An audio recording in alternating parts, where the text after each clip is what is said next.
So we see it, we know my friends in the black and white history. Yeah, it's black, black, black, it's white, white, white. But let me tell the story. Yes, it's black, black, it's white, white, white. But let me tell the story. May I will tell you the truth of the black histories. The people who can hear and those who can see when they first to come up with anatomy. Analyze the truth about the way body when they first to come up with biology.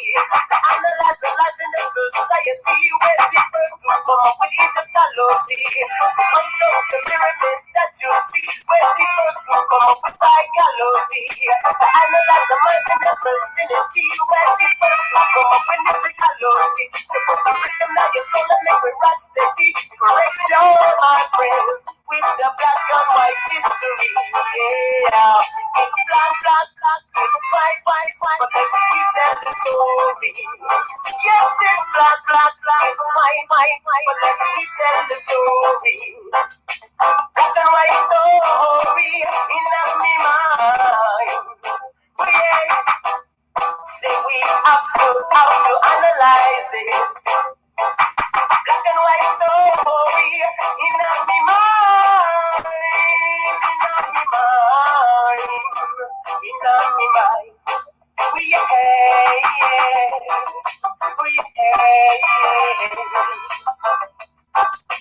black and white story in my mind. Say we have to analyze it. May I go tell you a little something about white history. Say all the time they must throughout slavery. They say we were black and very ugly. I like them, I tell enough of them history. Cause that is beautiful, the whole of them are free. We come out of the mountains and mix up the sea. Here we go, my friends, in the black and white history. Yeah, it's black, black, black, it's white, white, white. But let me tell the story. Yes, it's black, black, it's white, white, but let me tell the story. I will tell you the truth about the black history. To the people who can hear and those who can see when they first to come up with anatomy. Analyze the truth about the way body when they first to come up with biology. Analyze the life in our society when they first to come up with Egyptology. To construct the pyramids that you see when they first to come up with psychology. To analyze the mind in that vicinity when they first to come up with musicology. To put the rhythm of your soul and make it rock steady. Correction, my friends, in the black and white history. Yeah, it's black, black, black, it's white, white, white. But let me tell the story. Yes, it's black, black, black, it's white, white, white. But let me tell the story. That's right, black and white story, of course. A lot of y'all don't know that Dr. Khallid Muhammad loved that song. Back in my day when I was a singer in the Nation of Islam, before I came in the Nation of Islam, I was number 5 on the reggae charts. And Dr. Khallid actually put me on a stage at the New York City Armory to perform at a Black Unity Day back in the day. So enough respect to Dr. Khallid for doing such a thing, and expected performance by Ice Cube. But because it wasn't a great turnout, Ice Cube did come, but he didn't perform because it still costs money for people like Ice Cube. But he did show up, waved at the crowd. I got to meet him in the backstage. He did wave at the crowd that was there, but Ice Cube did not perform. But Dr. Khallid was one who trusted that I would sing a nice reggae song, and Black and White Story was that song that Dr. Khallid respected, as I was a reggae artist only singing conscious lyrics at that time. And of course, today we're going to be interviewing the one, the only Dr. Malik Zulu Shabazz, Esquire, attorney at war, just like the great one. He follows in the footsteps of people like Johnny Cochran and of course, Alton Maddox, the attorney at war original. But the baton is being passed, because Alton is still alive, but the baton is being passed to these young warriors and these young soldiers. And let me bring myself on screen, show y'all that I have changed clothes. I am changed clothes, and I am here with you, family. Give all of you a well-deserved round of applause. Please share this video. Please share this video. Please like this video. Please like this video. share, like, because we're getting in. And of course, as you see on the bottom of this, our special guest co-host will be the great one, the famous one, the author herself, the ultimate MGT GCC, the woman of the most honorable Elijah Muhammad, the one, the only, Sister Shahrazad Ali will be in the building. So yeah, let's give her another round of applause because she'll be here probably around 1:15, 1:30 to filter some questions to our brother. So you see, I got Heru on my shirt and I got the hat, of course, the star and the crescent on my head, representing the universe. Don't get it twisted. I understand the science of all this stuff. You know, that's and that's exactly what Khallid understood. And before I even set this off, because I want to bring balance. I really want to bring balance. If you look at the flyer that I put up, family, and let me take me off the screen a little bit real quick. But if you look at the flyer that I put up, I said, if you read the flyer, it says the Book of Khallid, Sunday, February the 7th, of course, the Book of Khallid. This may be the most controversial or healing book of the NOI, the Nation of Islam, and Black Power movements, or the Black Panther Party, New Black Panther Party history, their history. Can peace prevail, or will this tear them to pieces? Only time will tell. Oh yeah, only time will tell. I pray, family, that this brings more understanding, more clarity, more love, more unity, and all the rest. I really pray for that. I don't want us warring of words or even attacking each other on the street due to, because it has happened before, family. It's happened with our late great brother, brother Malik, Malcolm X, of course, Al-Hajj, Malik Abdul Shabazz, Malik Shabazz. And it's happened before where people was blaming the NOI. We try to let them know it's FBI and CIA, but it was going crazy back in the day. So, and people still are doing the same thing, trying to denigrate the most honorable Elijah Muhammad. And I tell people all the time, I will never disrespect the most honorable Elijah Muhammad because he saved my life at a period of time when I was going through major depression. Although I never met him, I never disrespect the Minister Louis Farrakhan because he saved my life also through the words and through the pure teachings of the most honorable Elijah Muhammad about thinking 5 times. And I tell people all the time that, sometimes you got to take what you can take from the lessons of the messenger and the lessons of the 5% and the lessons of all the knowledge and wisdom that you're gathering throughout your life, and take what you need and move on. Take what you need. If you don't agree with certain things, if you don't agree with that, if you don't agree, take what you need and move on to be your very best. And that's what I've done with the teachings of the most honorable Elijah Muhammad, the teachings of the 5% nation, the nation of gods and earth, which I also became a member of back when I was 14 years of age. That was really the introduction to the lessons of the most honorable Elijah Muhammad for me. And of course, through the Ansarullah community, which y'all call Dr. York or the Nuwapian today, I went through those schools. And then the Nation of Islam was the last official organization that I joined because I felt I understood more now and that I can grow outside of the nation doing it. So I'm an inactive member, but I'm still quite connected to a lot of brothers and sisters. And a lot of the questions that I formulate, because this is a 500-page book, I was not going to be able, I was not going to front and say I was going to be able to finish this in time and all that kind of stuff. I was not going to be finished before this because I just got the book like last week. And I said to myself, I got to bring on brother Malik Zulu Shabazz, and he'll be coming up at the 1 o'clock hour. But it's very important that we recognize that this book so far has been very good. It's been very instrumental to bringing forth understanding, because I was in the nation, or I was an active member of the Nation of Islam from 1989, 1990, all the way to 95, 96, until we got our Muhammad and all that, when we got to receive the Muhammad after the Million Man March and all of that. But I had my Muhammad from back in the 80s. I received Muhammad back under one of my first teachers back in the 80s. So in the Ansar Law community, but I definitely was a registered member of the Nation of Islam under my first name, because Simon is my middle name, Tyrone 4X. That's what they used to call me back in the day.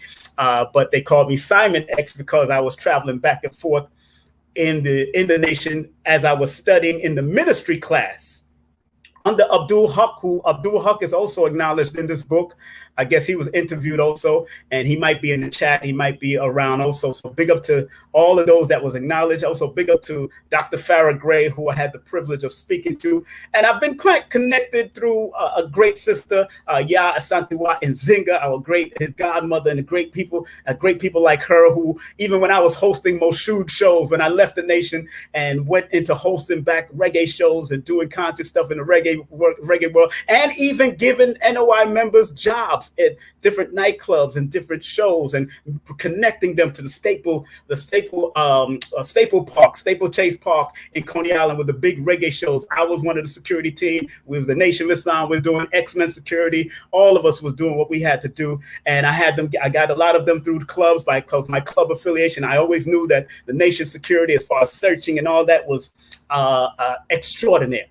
And so I'm honored to be able to bring our brother on. I will be coming on in a few minutes. I'm here dropping stuff that will be coming on in a few minutes. And this book is a must get for not just the people in the Nation of Islam, on all the Nation of Islam members, but also the Black Power movement, the Black Panther movement, and the new Black Panther movement, and just people that understands Black Power or respect Black Power at any capacity. Good book to have in your archive and to study and research the life of this biography of this great Black man, this great brother who did so many. And I can actually admit that he was one of the pivotal people that actually got me to register. Just coming to Temple Number 7 back in the day,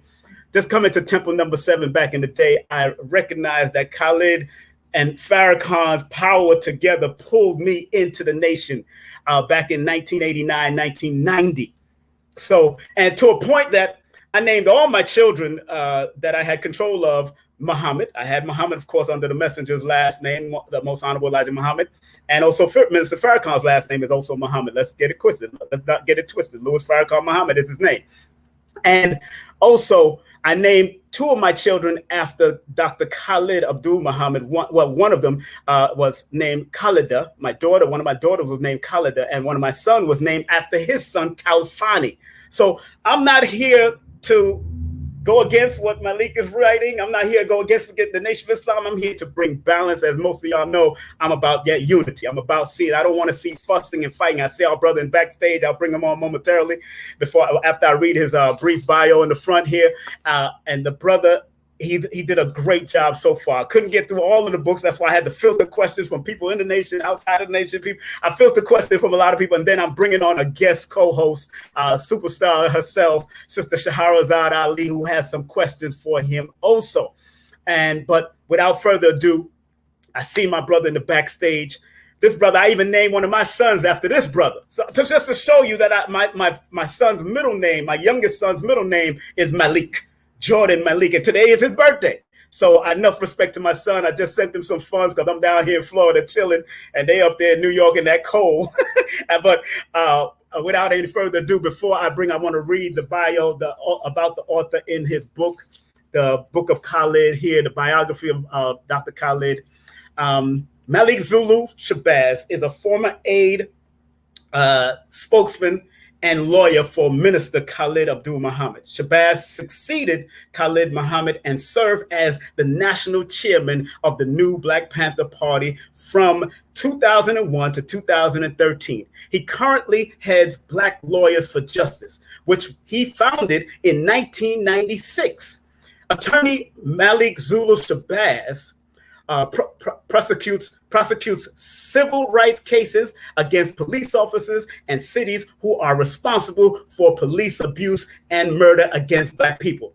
BlackRightsMatter.org is that organization that he also has, and Dr. Shabazz lectures on college campuses in America and worldwide. Malik Zulu Shabazz founded the ShabazZuniversity.com, which will host the library and archive of the Book of Khalid. And without further ado, my family, let's welcome on the stage of King Simon Presents for the first time a very good brother I've met, I've watched, I've seen. Like I said, I even named one of my sons after him because I kept on hearing his name from Khalid and various other people. The one, the only, Dr. Malik Zulu Shabazz, as we welcome him on right here on King Simon Presents.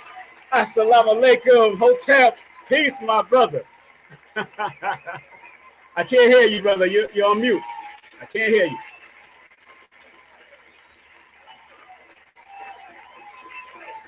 You're on mute, brother. You need to get off mute. You're still on mute. Your voice, I don't know. Let me try something. Let me remove you and then bring you back on. Hold on one second. Let me see. Hold on. Let's bring him back on. Maybe there's something going on, but I know I'm good. Brother, you're still on mute. Your microphone from your phone is on mute, I think, or your laptop. Still on mute. You want to try to go out and come back in? Try that. Go out and come back in, and let's do it again. All right. Well, so we're going to bring on our brother. Of course, we have. Of course, this is what we're speaking about today. Y'all can, and everybody can hear me though, right? Everybody can hear me. Push 1. If you could hear me, press 1. If you could hear me, press 1. If you could hear me, press 1. Okay, great. People are hearing me. Okay, let's make sure. Let me get my brother back up. He's in the backstage right now. Let's see if we can hear our brother. Yes. Oh, you drop it there. Yeah, I can hear you, brother. Yes, we can hear you, my brother. Yes, sir. A round of applause again for Dr. Malik Zulu Shabazz. That's right. All right. We here. Oh, brother. Oh, man. I am honored, brother. Yes, sir. Let me get my camera straight here. Yeah, go ahead, brother. Go ahead. Get my camera straight here. Yes, sir. So I can be straight. Yes, sir. All right. Am I okay? Yes, you look good, brother. I see all the books in the background on the side there. You're looking good. Thank you so much. And you're looking well, too, brother. And walaikum salam to you and good afternoon. Hotep, shalom, all of that, brother. Like Khalid used to say to everybody, he acknowledged everybody. So, yes, Black Power, brother. Black Power all day, every day. Black Power. That's right. That's why I got the Star and Crescent and Haru on my chest, because I understood that Khalid kept that connection and understood that. That's right. First and foremost, brother, how's the family? If a man's family is not right, how can you be right? Everything is fine here. But admittedly, over the last couple of weeks, COVID-19 had broke out amongst my family. My daughter had it, and it broke out in my businesses, and I had to go on a serious emergency alert. Mm-hmm. But by God's grace, brother, I'm here healthy. My daughter's healthy, and everybody's getting healthy. But it has been a challenge. Yes, sir. And of course, I want to say condolences to our great Hashim Nzinga, who I was at the funeral. So I was at the homegoing, and you did a wonderful job on stage, and all the great people that spoke. Thank you, because he was a wonderful soldier. I did get to meet him a couple times, even at the Million Youth March. Enough respect to his family, his wife with the last child that he had. I know her, Janine, for many years, and enough respect to the brother Hashim Nzinga, who is an ancestor and is watching over you and the whole Black Panther Party right now. And to the new Black Panther Party who is on the line, we honor the Honorable Hashim Nzinga, because we wouldn't be here to carry on the struggle of Black nationalism and Black power without the legacy and the struggle that was laid in front of us by the Honorable Hashim Nzinga. And That's right. I miss him greatly. That's right. And I want to get right into it, brother, because I know we're pressed for time.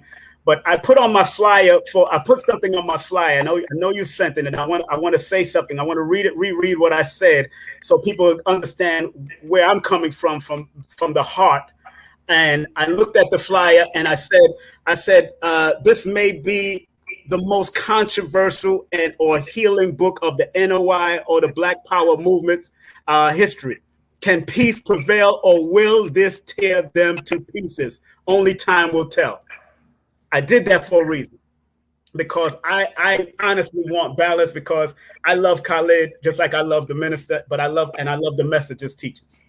I still have my general orders on a little piece of paper that Ramza Mahmood, who made Khalid's ring, gave me years ago. I walk with that because I like to keep my orders in, keep at least myself metaphysically in order and physically in order. That's what kept me young at 53 years of age today.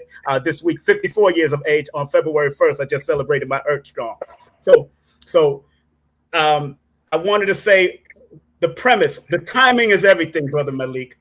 Why was it so important to release the book now? I know you was trying to do it in 2020 and try to do it earlier in a few years, but why was it so important to release the book now? Because the God consciousness prevailed on me that I must produce my mentor and my leader's biography, and I must produce his work, and I must get it out, regardless to whom or what. And so it was a moral moment. And it also was a healing moment for me, where I was able to go back and to recount his entire career, the parts that I experienced and I know of. And it also allowed me to research, me and my diligent helpers who helped me greatly, to go back and to research everything that he had done in his life. And, just morally and ethically, it was the right thing to do. Khallid Muhammad deserves his biography. Khallid Muhammad deserves his book. Many who are watching know what a great and powerful man he was and is, and it would be a shame to allow his great life to go forward and we don't honor him properly by well documenting his work. His work may not be liked or appreciated by all. Everybody might not want to hear from any Khallid Muhammad anymore, but many, many do, and this new generation deserves it. So it's out of my obligation to him, a moral obligation to him. It's a moral obligation to people like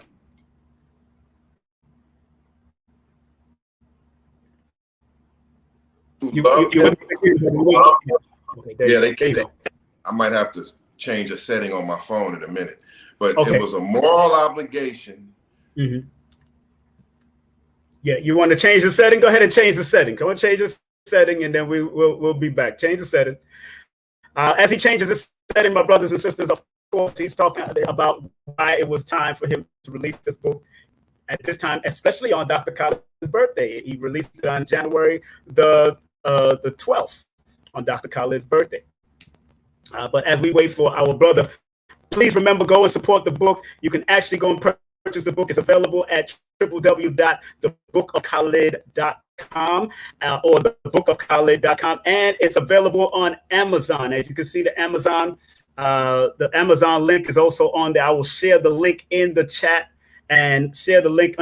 But our brother is coming back on. He had to adjust what he had to adjust, but please go and support the book. The book is a very good read so far. I got the book while I'm traveling. It's a heavy book, so I'm adding it to my travel. So it is what it is, and I love what the brother's done so far. And believe me, he did make the messengers teachers shine. Let me come back to our brother as we bring him back on. All right. And welcome. All right. There you go, my brother. Okay, so can you hear me? Yes, sir. We can hear you. Okay, so just quickly, it is out of my obligation, my personal and moral obligation to him. It is out of my moral obligation to the struggle and to people like you who were influenced by him and supported him. Yes, this is also a moral and revolutionary obligation to this generation who deserves to know about his life, his struggle, his ideology, and his mentality. Because if they do, they will benefit greatly from understanding the life and the mindset and the times of Khallid Muhammad.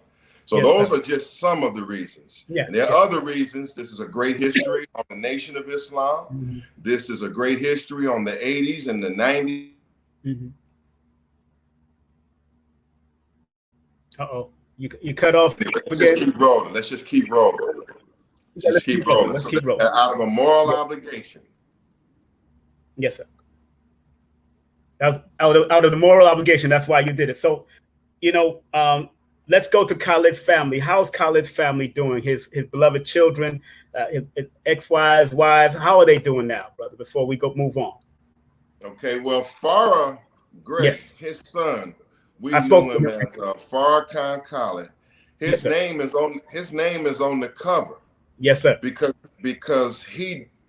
Farrah Gray performed the forward to the book, and he is with me as a partner in the book, and he has advised me greatly.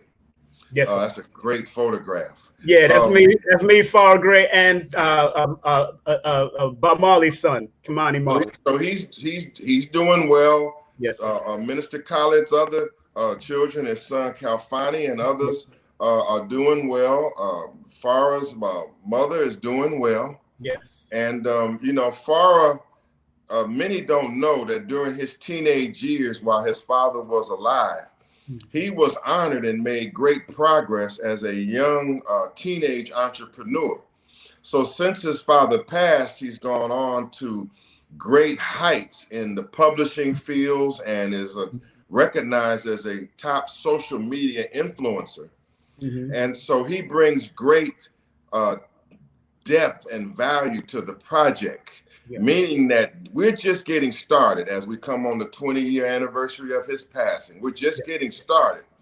My dear brother, we are going to spread the word of the book of Khalid and the biography of Khallid Muhammad all over the planet Earth. We want millions to read and understand his biography and his works, and the electronic book we just dropped. Brother, I'm so excited I can barely contain myself on a day like this when I know that they can go right to Kindle right now and get that book of Khalid and just put it on the iPhone and page by page read one of the greatest stories that's ever been known, and that is that story of that bold, bald-headed, controversial black man. And you and I know there will never, ever be another one like it. No, not like that, brother. No, sir. I remember bringing him to Canada, brother. And I was the one that brought him to Canada with my team in May of '93 for 2 nights only. And he was supposed to debate the Jews, and they didn't show up. And then some of them trickled in the audience, and then the Arabs tried to trickle in an audience, and he whooped their backside from the stage to the audience. And we had 2 packed nights in Montreal, Canada, and then we went off to Toronto with Brother Donnie Muhammad and the rest of them. And that's when they banned him from Canada. And because I was also affiliated with him and I was American, they banned me from Canada. So it was what it is, because Malik, when the INS officers came, me and my shoulder con master, who was also in the Nation of Islam at that time, we told them that Khalid ain't going nowhere. We looked them dead in their eyes. These white Canadians said, no, Khalid ain't going nowhere. And Khalid looked at both of us, and he looked at them. He said, you heard what the men said. He said, and then they walked out because they seen in our eyes we wasn't letting that brother go. He has work to do in front of an audience. The crowd, in the midst of the crowd coming in, they try to come in and talk about he was banned from Canada and we have to talk to you. So we went and went with him. 2 of us went to talk to him. So, I feel your struggles. Yes, and sir. I want to say before I go further that there is a 2nd edition of the book of Khalid that is going to come out in about a month or 2. Okay. And I'd like to interview you on that, because there's a part in there about him being banned from Canada that I may include, and I would not mind interviewing you on that.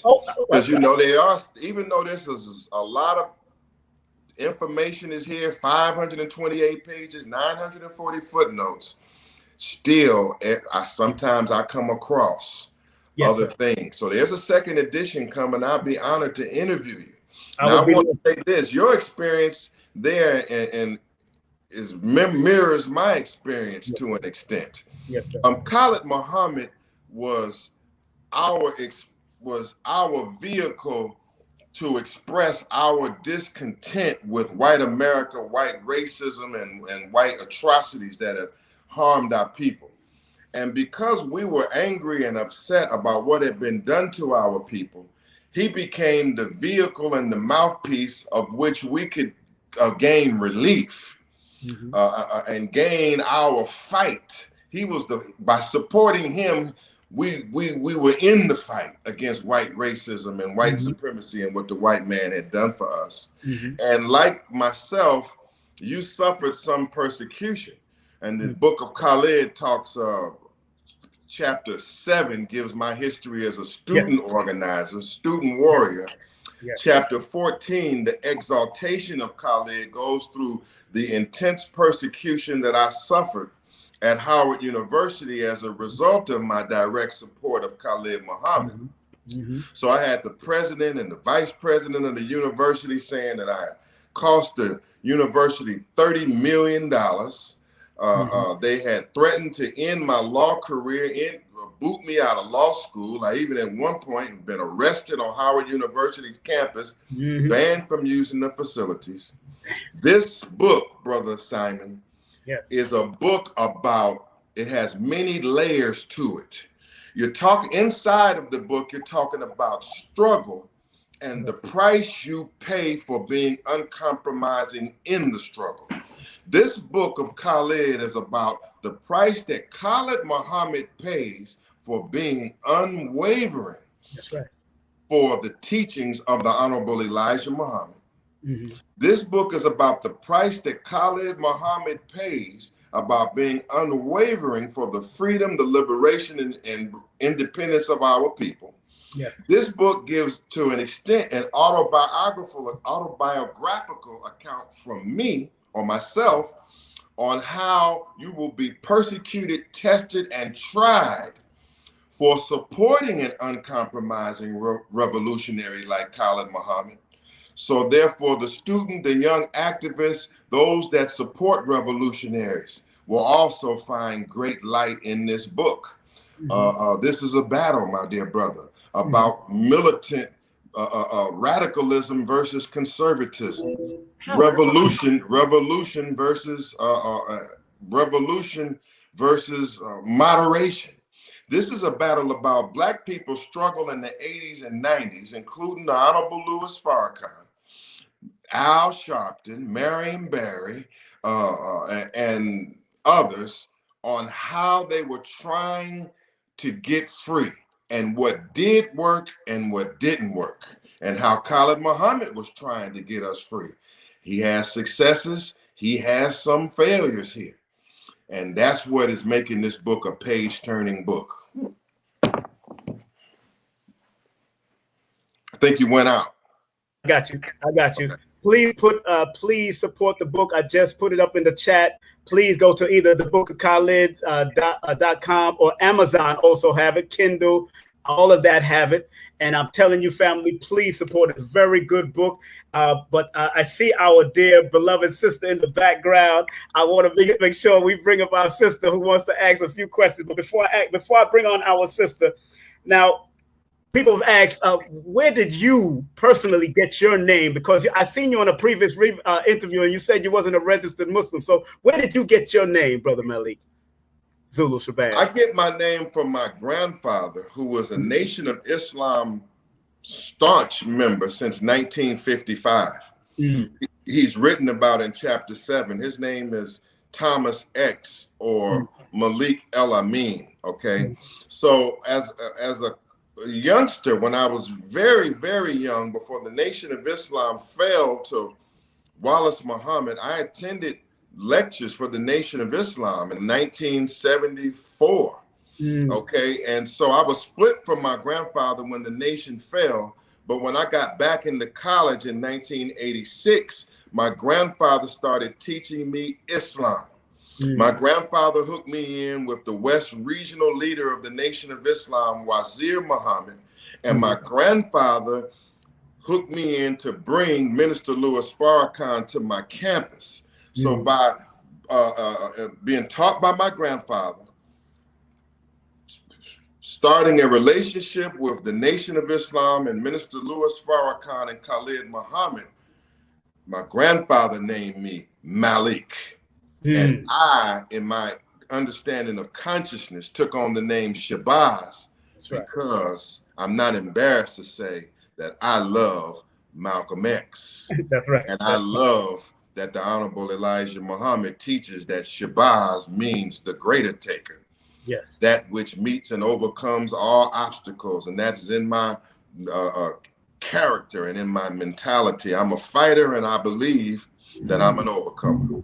Yes, sir. Yes, sir. Well, you know, I got this beloved sister on. I guess co-host who, of course, she gave your daughter a present back in the day, a gift back in the day. She wanted to know, yeah, you know, and I want you to send a salute to this elder, this great one, and of course, let's give a well-deserved round of applause to Sister Shahrazad Ali in the building. Who want to ask the question? There's our sister. Yes, sister. Assalamu alaikum, sis. Wa alaikum salam. Welcome. How are you? Listen, let me get King Simon straight on this. First of all, Malik, you don't have to explain to none of these new people that have come along where you got your name from. All of the names belong to us as Black people. And you don't have to be no Muslim. You don't have to be in the Nation of Islam. The earth belongs to Allah. And if you own the earth, you a Muslim. If you Black, and you can pick any name that you choose. Nobody have to explain to y'all where they got their name from.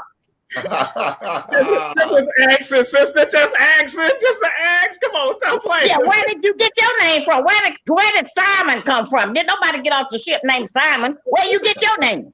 Simon is a Hebrew word to means listen. It means to hear. That's what it means. It's a Hebrew word. It's a Hebrew name. Yeah. See, well, don't be rolling up on us. Well, don't be rolling up on us like that. Come on, where did you get your name? My last name is Muhammad. I got my Muhammad already. I know what it is. Yeah, well, you ought to be King Muhammad. Go ahead. I love it. Welcome. Now we know. Now we got a show. That's my sister. That is my mother. That's my sister. Y'all know I brought her in a few times. Sister, now we're asking questions about this book. I know you have the book. I have the book. Please, I filter some questions to our beloved brother, and we'll keep on there. Go ahead. Well, first of all, Malik is one of my other sons, him and Tariq. Right. They are my sons, and I have been around them for many years, and I have admired them. Malik is a wonderful brother, wonderful man, good father, and I really love the book. I think you did a beautiful job of putting it together. I'm a publisher, and I know what it takes to do the kind of work you did in that book. And if I had one thing that I would advise you on, brother, it would have been to do that book in two parts, book 1 and book 2, because busy people just don't have the time to read a book as thicker than the Bible. It's just so thick and so big. It's got a lot of great information in it, but it's too long because we be busy. You know, you busy. And to read a book of that caliber, you need time. So next time, if you do a reprint, consider doing a book 1 and book 2. You still sell them all. I bought it as soon as I heard about it. I bought it right away. Yes, ma'am. But thank you. First of all, before I get started, it's an honor just to be in a room with you and to share this experience with you, because as a college student and a law student, I have very fond memories of your leadership role in the struggle. And you came to Howard University and you supported me and you supported Khallid Muhammad when we needed it. And many times you were a strong, and still are, a strong and uncompromising champion for the teachings of the Honorable Elijah Muhammad and your books and the way that you pushed your books. And you as an author have personally inspired me. So it's an honor, seriously, to be here. This is a heck of a show. I'm so happy to be here. Thank you. Thank you, Malik. And I am just equally as proud of you. King Simon, the question was, today, rather, Malik, we got a lot of people out here who are giving their different interpretations of Islam. They have taken the messenger's teachings and still call it his teachings, but they have changed it around, as you know, and they have misrepresented a lot of things. I really wish I had known you were writing this book, because I had other information on the Savior and so forth that I could have shared with you. And so you might want to start, looking at that. And you might want to put some footnotes in there. You got that beautiful index in the back, which I love, brother. That's the most beautiful thing I ever seen in a book, the way you put that together in the back. So I want to tell you that is fantastic.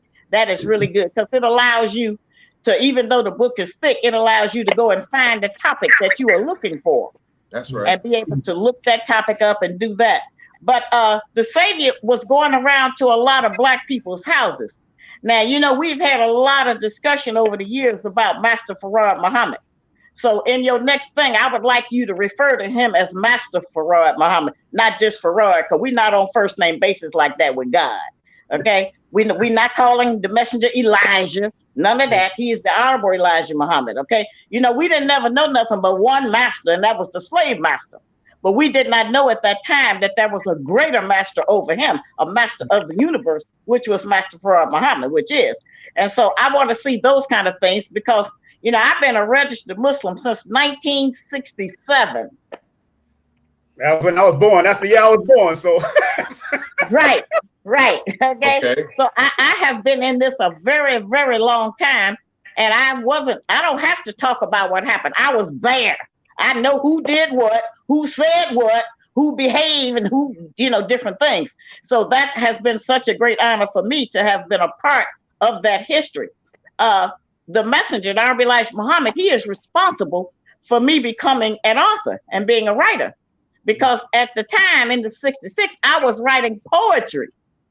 And I thought I was getting down. I was writing all kind of poetry. I had put it in the newspaper and different things. And so I wrote the messenger a letter. And I sent him some of my poetry. And at that time, you could write the messenger letters and ask him questions, and he would write you a letter back. It was signed with his signature. And so I had written to him and sent him the poetry.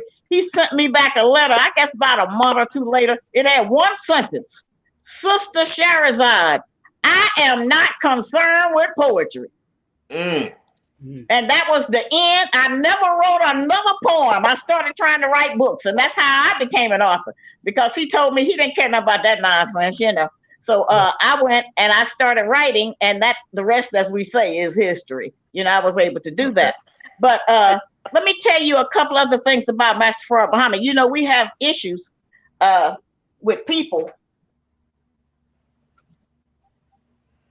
This is Master Farrakhan Muhammad right here. For the people that never seen him or don't know who God is. Because Master Farrakhan don't tell you who God is. He wants you to think he God. You know. But many of us don't know the story that he went from Black people's house and taught them how to cook. Taught them to eat the Navy bean, to stop eating pork. He taught them how to clean their house up. He traveled around and he did those kind of things. He used the fabrics, the silk, as an entrance to get into our people's homes and to talk to them under the understanding that they would be buying some beautiful fabrics from the East, okay? So he did those kind of things, and he went around, and let me straighten this. There is no first, second, and third resurrection. There ain't but one resurrection, okay? The Savior raised 25,000 himself in the early 30s. So if you wanted to say something, that would be the first resurrection. And then when he turned the nation over to the messenger, as his deliverer of the message, then that would have been the second resurrection.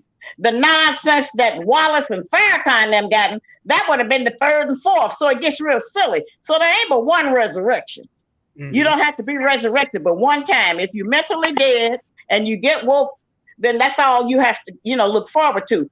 But there is no religion where the people every 30 or 40 years change it around. Like the Nation of Islam has been robbed of the truth, and people come in and change things around. I knew Khallid. He and I were very close friends, and we used to argue. You have never seen no arguments. He and I would argue in the hotel. We couldn't do it in the public, okay? And we would have different disagreements about things because I didn't like him cursing, claiming he was representing the teachings of the messenger. And I told him, you don't have to curse to do that, you know? And if he was in a city and I was there, I would go where he was and we would eat together. And if I was in the city, he would come where I was and we would eat dinner together. He didn't have no money at the time, incidentally. So I would pay for dinner. All right. That's what I was doing with him. But Sister, let's talk about that with Malik. Malik, now, I know you mentioned in the book about Khalid and his tones and how he delivered his message sometimes. It was sometimes hard, street core. And I know Minister Farrakhan reprimanded him a few times. What was that all about, would you think, with Minister Farrakhan and him? Do you okay, let's get to that's a very heavy question. Yes, and please. And then to add into that Sister Queen Shahrazad Ali had debates with him about that's interesting. Yes. Certainly, Sister Shahrazad, I appreciate your comments about the book.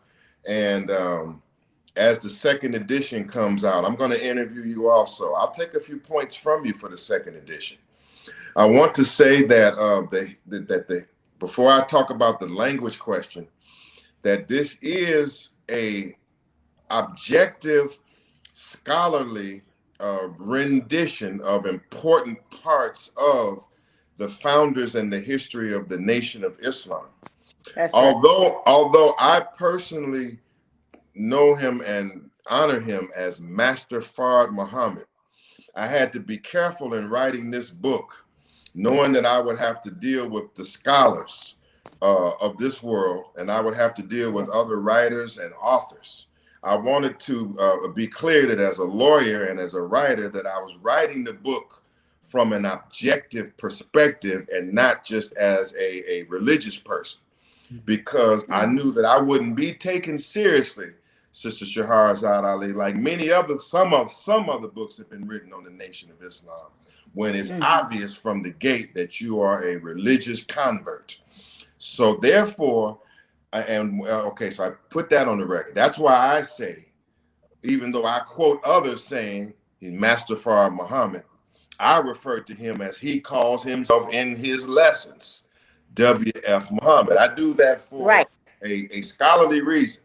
Okay, now, many books on the Nation of Islam have attempted to cover Master Farrakhan Muhammad's history and the Honorable Elijah Muhammad's history. And honestly, the Honorable Elijah Muhammad has not come out looking too good most of the time. And the founder of the Nation of Islam, W. Farrakhan or Master Farrakhan Muhammad, has not come out too favorably from scholars. So I wanted to be careful to put something in the record of scholarship where they would know that Khallid Muhammad was a great man and why he respected Farrakhan Muhammad, how he respected him and why he respected him. And I was trying to careful to detail out the fact that despite, I guess they would criticize the origins or the other things with Master Farrakhan Muhammad, and Honorable Elijah Muhammad has essentially been raked over the coals on this domestic spat with Malcolm X.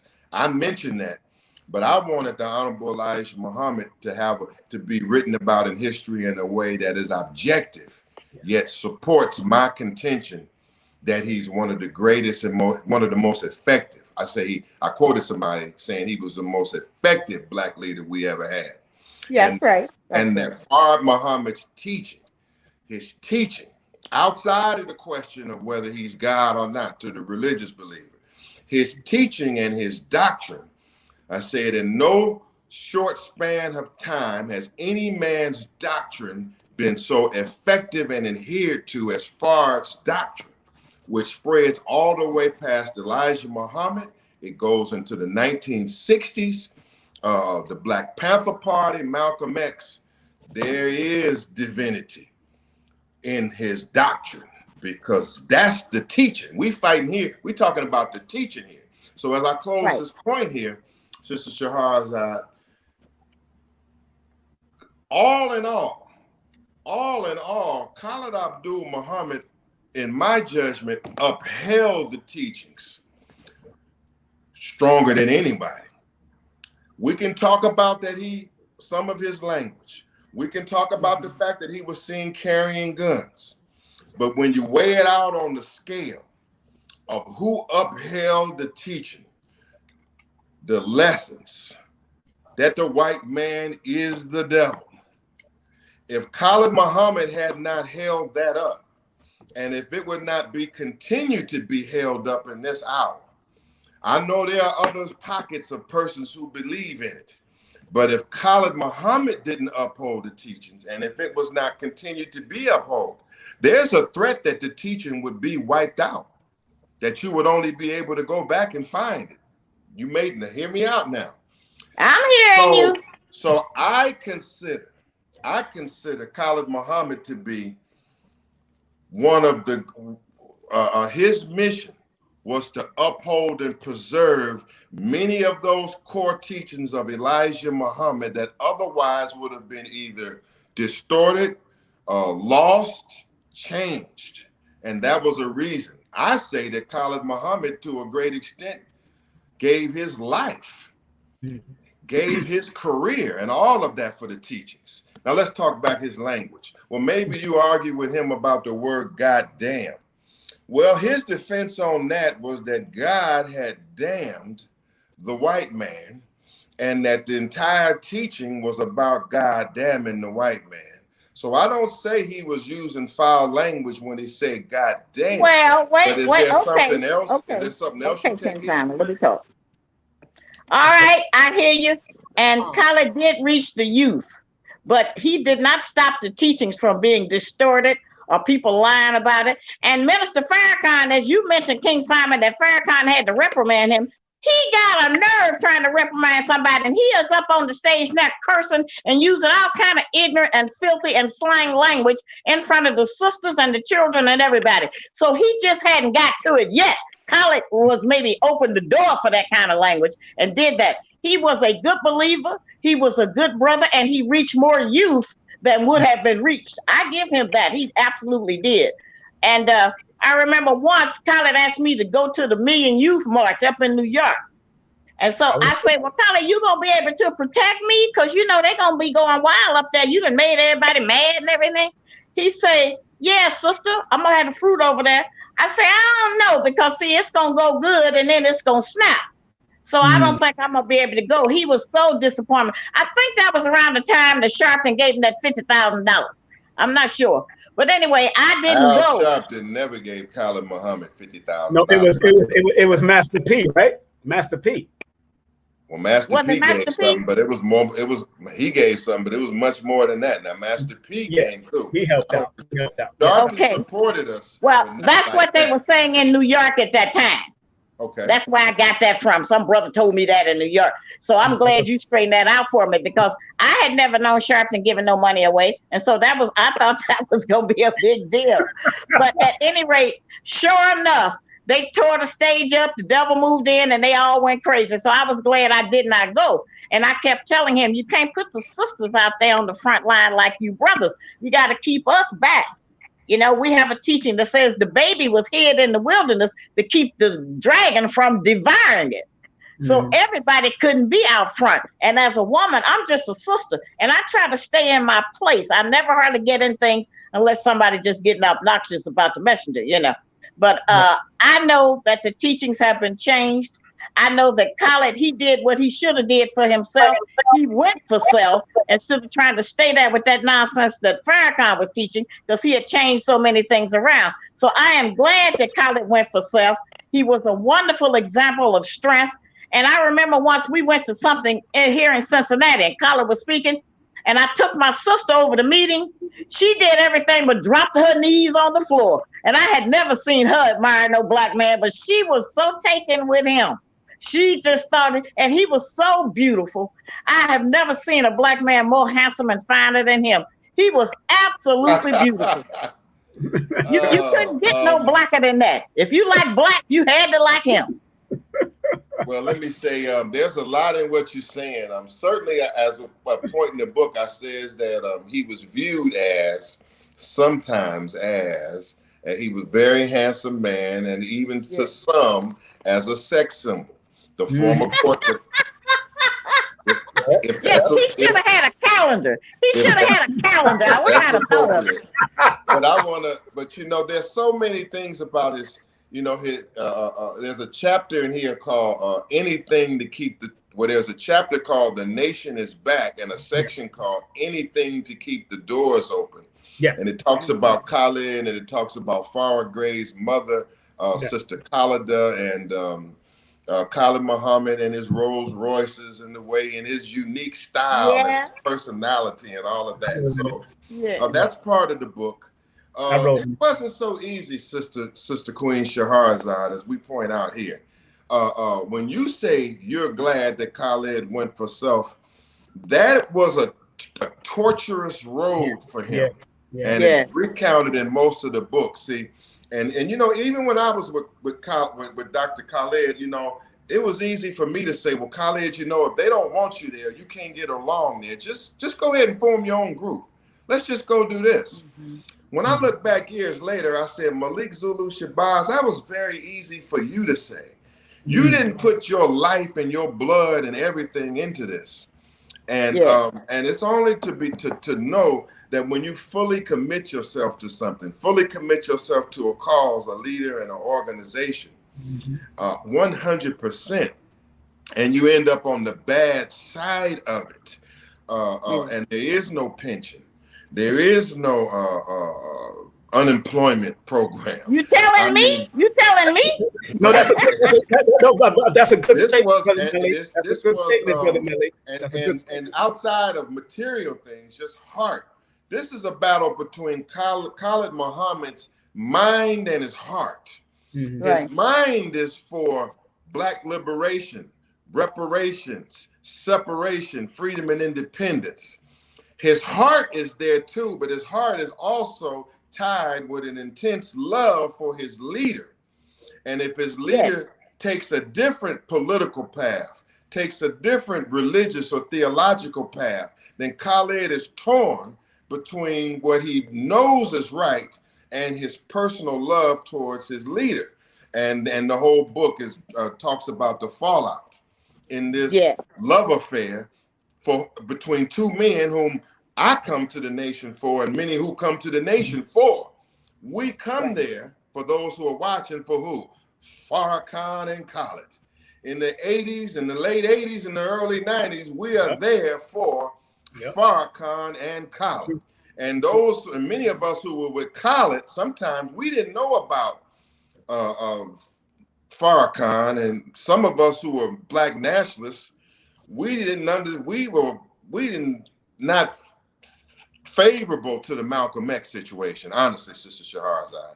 As Black nationalist college students, we were like, well, Farrakhan, Nation of Islam, I mean, didn't they hit my man Malcolm X? But it was Khallid Muhammad. Well, hey, I understand you saying that, because just like I just told you, one of Khalid's own people told me that shocked, and they gave him that $50,000 for his car. So this is how some of the history get misconstrued from people talking about different things and saying things about it. I was one of the sisters who sat in a hotel room with him, and we were just brother and sister Muslims, okay? We never had any kind of personal relationship.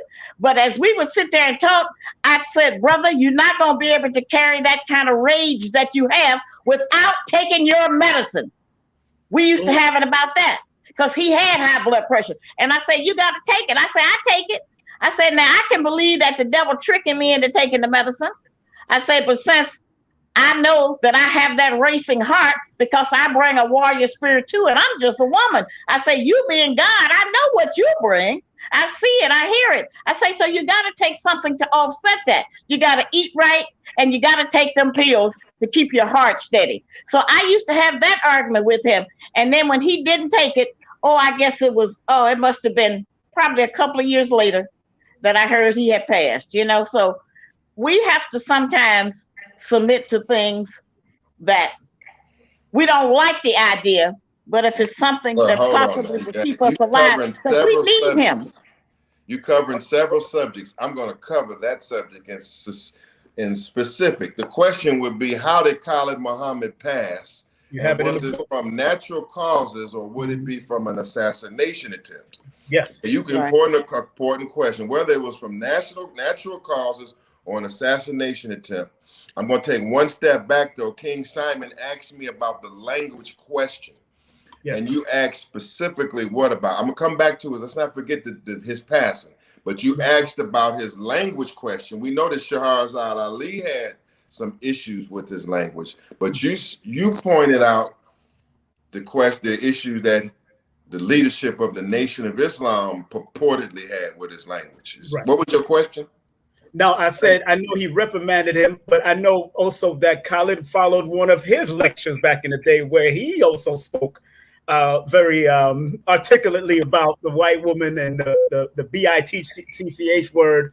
I know he also spoke about that in one of his also. I know Khallid was probably just learning from his teacher. It's much deeper than that. One of the great misconceptions about Khallid Muhammad is that he was suspended and he fell out with Minister Louis Farrakhan purely over the use of his language. Okay. And then that was it. I didn't know that. Khallid Muhammad used harsh language, and that was it. And that is one of the great misconceptions about his life. Okay.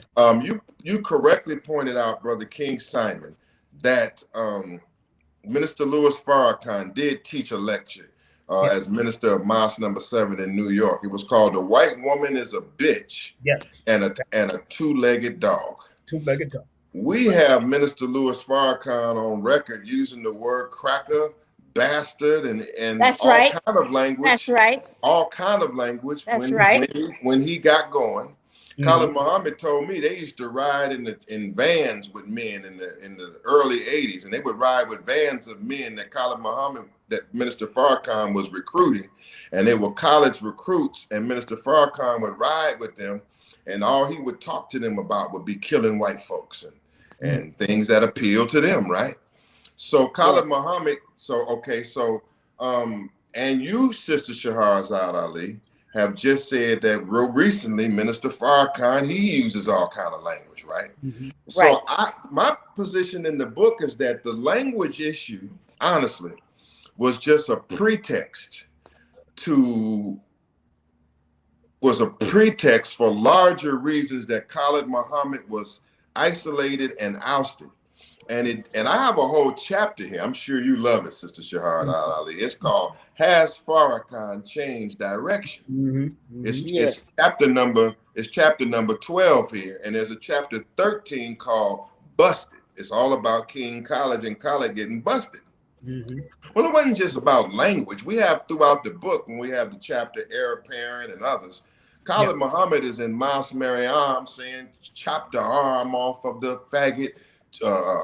Kill the lesbian, and the fruit of Islam is on their feet. Mosque Maryam is packed. If you lay a hand on Farrakhan, kill everything." And using all the same language. But this Nation of Islam today, who will tell you, well, he used bad language. I have them on tape standing and jumping through the roof at the language of Khallid Muhammad when it was used for the protection of Minister Louis Farrakhan. But the question is, what happened was the language issue and Khallid Muhammad's militancy and his advocacy of those core teachings we talked about, the teachings of Elijah Muhammad, separation, the identity of white folks, all of these what they call racially antagonistic teachings. The Nation of Islam under Louis Farrakhan in the 1990s underwent a period of change. Minister Farrakhan did in fact change his doctrine at a certain point. He taught I say in the book that up till 1993 he taught what I call an Elijah Muhammad doctrine. But after that he produced a book called A Torchlight for America, and he gave what I call a major doctrinal speech called A Torchlight for America. And for a period of years from 1993 to 2000, he taught what would be called a Torchlight for America doctrine, Atonement with America doctrine. And it was a doctrine that was different than his Elijah Muhammad doctrine. Khallid Muhammad got caught in the middle of it. The Nation of Islam became very successful at one point in the late 80s, early 90s in cleaning up housing projects in Washington, D.C. They got $20 million in HUD contracts and were promised many more. Actually, a cut of the entire war on drugs or that was being continued by Bill Clinton under the crime bill. And so this is all mixed up together. The Nation of Islam was trying to help some black people. Yeah. They was also trying to get that big money. Yes. Farrakhan, Minister Farrakhan is in the book. You see the pictures in the book where he's playing the violin. Right. Well, and he's playing Mendelssohn. Well, that was serious for us then. We were like Farrakhan. Hey, Malik, he should have wrote to the messenger, and the messenger would have told him what he told me. Minister Farrakhan, I'm not interested in music. That's all a bunch of nonsense too. When I talk about the language, Malik, let me say this. I represent the mother of civilization. So that's what I teach. I teach about being civilized. And so I don't step out of my realm of what I'm trying to do. I remember one time the Wu-Tang Clan came to me and they wanted me to be a voiceover in one of their musical presentations. And I could have made a lot of money, but I turned that down because I didn't like that they were doing so much cursing on there. That's just what I stand for. I try to stand for civilization. And so I have to represent that. I can't decide to be a sister that's out here cursing and being any kind of savage because that's not what I was instructed to do. But which curse word? But what the brothers do, I can comment on it. But he had the freedom. If that's how he thought he should teach, and it was effective with our youth, then he could go and do that. But I'm just saying that I didn't get with it. Let's get specific though here though. Which word do you speak of? Because Khallid Muhammad's position was that bastard when he called a white man a no good I know bastard. He got it all fine stuff. I ain't saying he ain't got it all fine stuff. I want to get clear because he says, and we say that bastard is in the Bible, and we say that things that God has MF ain't in there. Things that MF ain't in there. F ain't in there. Ain't none of that in the Bible, the Quran, or the Torah. So no, he was using a rough language. Hold on one second, Which language are you talking about? Hold on. Let me hold on one second, brother Malik. Hold on one second. Let's go back to something else. Okay, hold on one second before you do that. Let me finish. Okay, before you do that, one thing. Let me just share. Let make people share and like. Okay, give me 1 second. I'm right here with you. Yes, and please make sure you buy the book. Support his books. Support Sister Shahrazad Ali. This could get heated now. I told people. Let me go get my book. Give me 1 second. I'll be right back. 1 second. Y'all are something else. I'm gonna remove you now. This is what I want to talk about. I want to mention this, family. Look, the word strategist. A person skilled in planning action or policy, especially in war or politics. I want to talk about this because I believe Khalid and Dr. Khallid Muhammad and Honorable Minister Louis Farrakhan are strategists in their own way, military strategists. And I want people to clear. Hold on, Sister Shahrazad Ali. I'll bring you right back in a few seconds. Hold on. I see your books. I know you got your books. Hold on. I know. Hold on 1 second. I'm going to bring you back. Let me just wait till Malik come in. But I want to talk about strategy because I believe Khalid had a strategy and I believe Farrakhan had a strategy. I believe the messenger had a strategy. I believe the Master Farad Muhammad had a strategy. So I want to make sure before Malik got to come back in. He went out for a little second. I want to make sure he comes back in. But in the meantime, in between time, let me see my sister. Hold on 1 second, Sister Shahrazad. I know you got your books. Hold on 1 second. It's the Black Man's Guide to Understanding the Black Woman and the Black Woman's Guide to Understanding the Black Man. And I want y'all to read Malik's book because it's a wonderful rendition. Here it is, wonderful. But wait a minute, King Simon, before you go into that strategy thing, you're reducing some of the greatest men we have had in history. You are reducing them down to just being. I've heard that rap before. They weren't working no strategy. You're talking about a message from God Himself to the messenger of Allah. That wasn't no plan that they had played no trick on us and used no strategy to trick us into believing what they said. So you be careful with that kind of talk because that is not real. That's some of that disbeliever talk. No, sister. They said in the Quran, it says God has a plan and man has a plan, and God is the best of plans. Let's be real with that. I know that. Yeah, we can be real with that. That's right. That's in the Quran. Go ahead. That's in the Quran. So why I put it up? Why I put up strategists? I'm talking about Khalid and Farrakhan per se because we're here. A skilled person, a person skilled in planning, action, and policy, especially in war and politics. And then in 1980, Minister Farrakhan taught this. What is the meaning of FOI? The fruit of Islam, the military, the name given to the military training of the men who belongs to Islam in North America. Military training implies tactics. Military training implies maneuvers. Military training implies going behind the enemy lines, enemy territory. Military training implies establishing a beachhead in America territory and then proceeding to take control. Military training implies war. Why I put these two things up there is because Khalid has a strategy, and I think Minister Farrakhan have a strategy. I'm going to play the advocate. I'm not into all the extra stuff. From Malik and your point of view, do both Khalid and Minister Farrakhan have their own strategies in moving forward or moving the nation forward? Okay, now, I don't think we can compare the two men. I don't think we can even compare those two men, but y'all go ahead. Okay, can you see me? Nah, you disappeared, Mike. I can hear your voice, but you disappeared. You need to put your camera back on. I'm gonna sign out and sign in again. 1 second. Okay. Well, let's talk about your books, my sister. Before we let's talk about those books. What's those books at?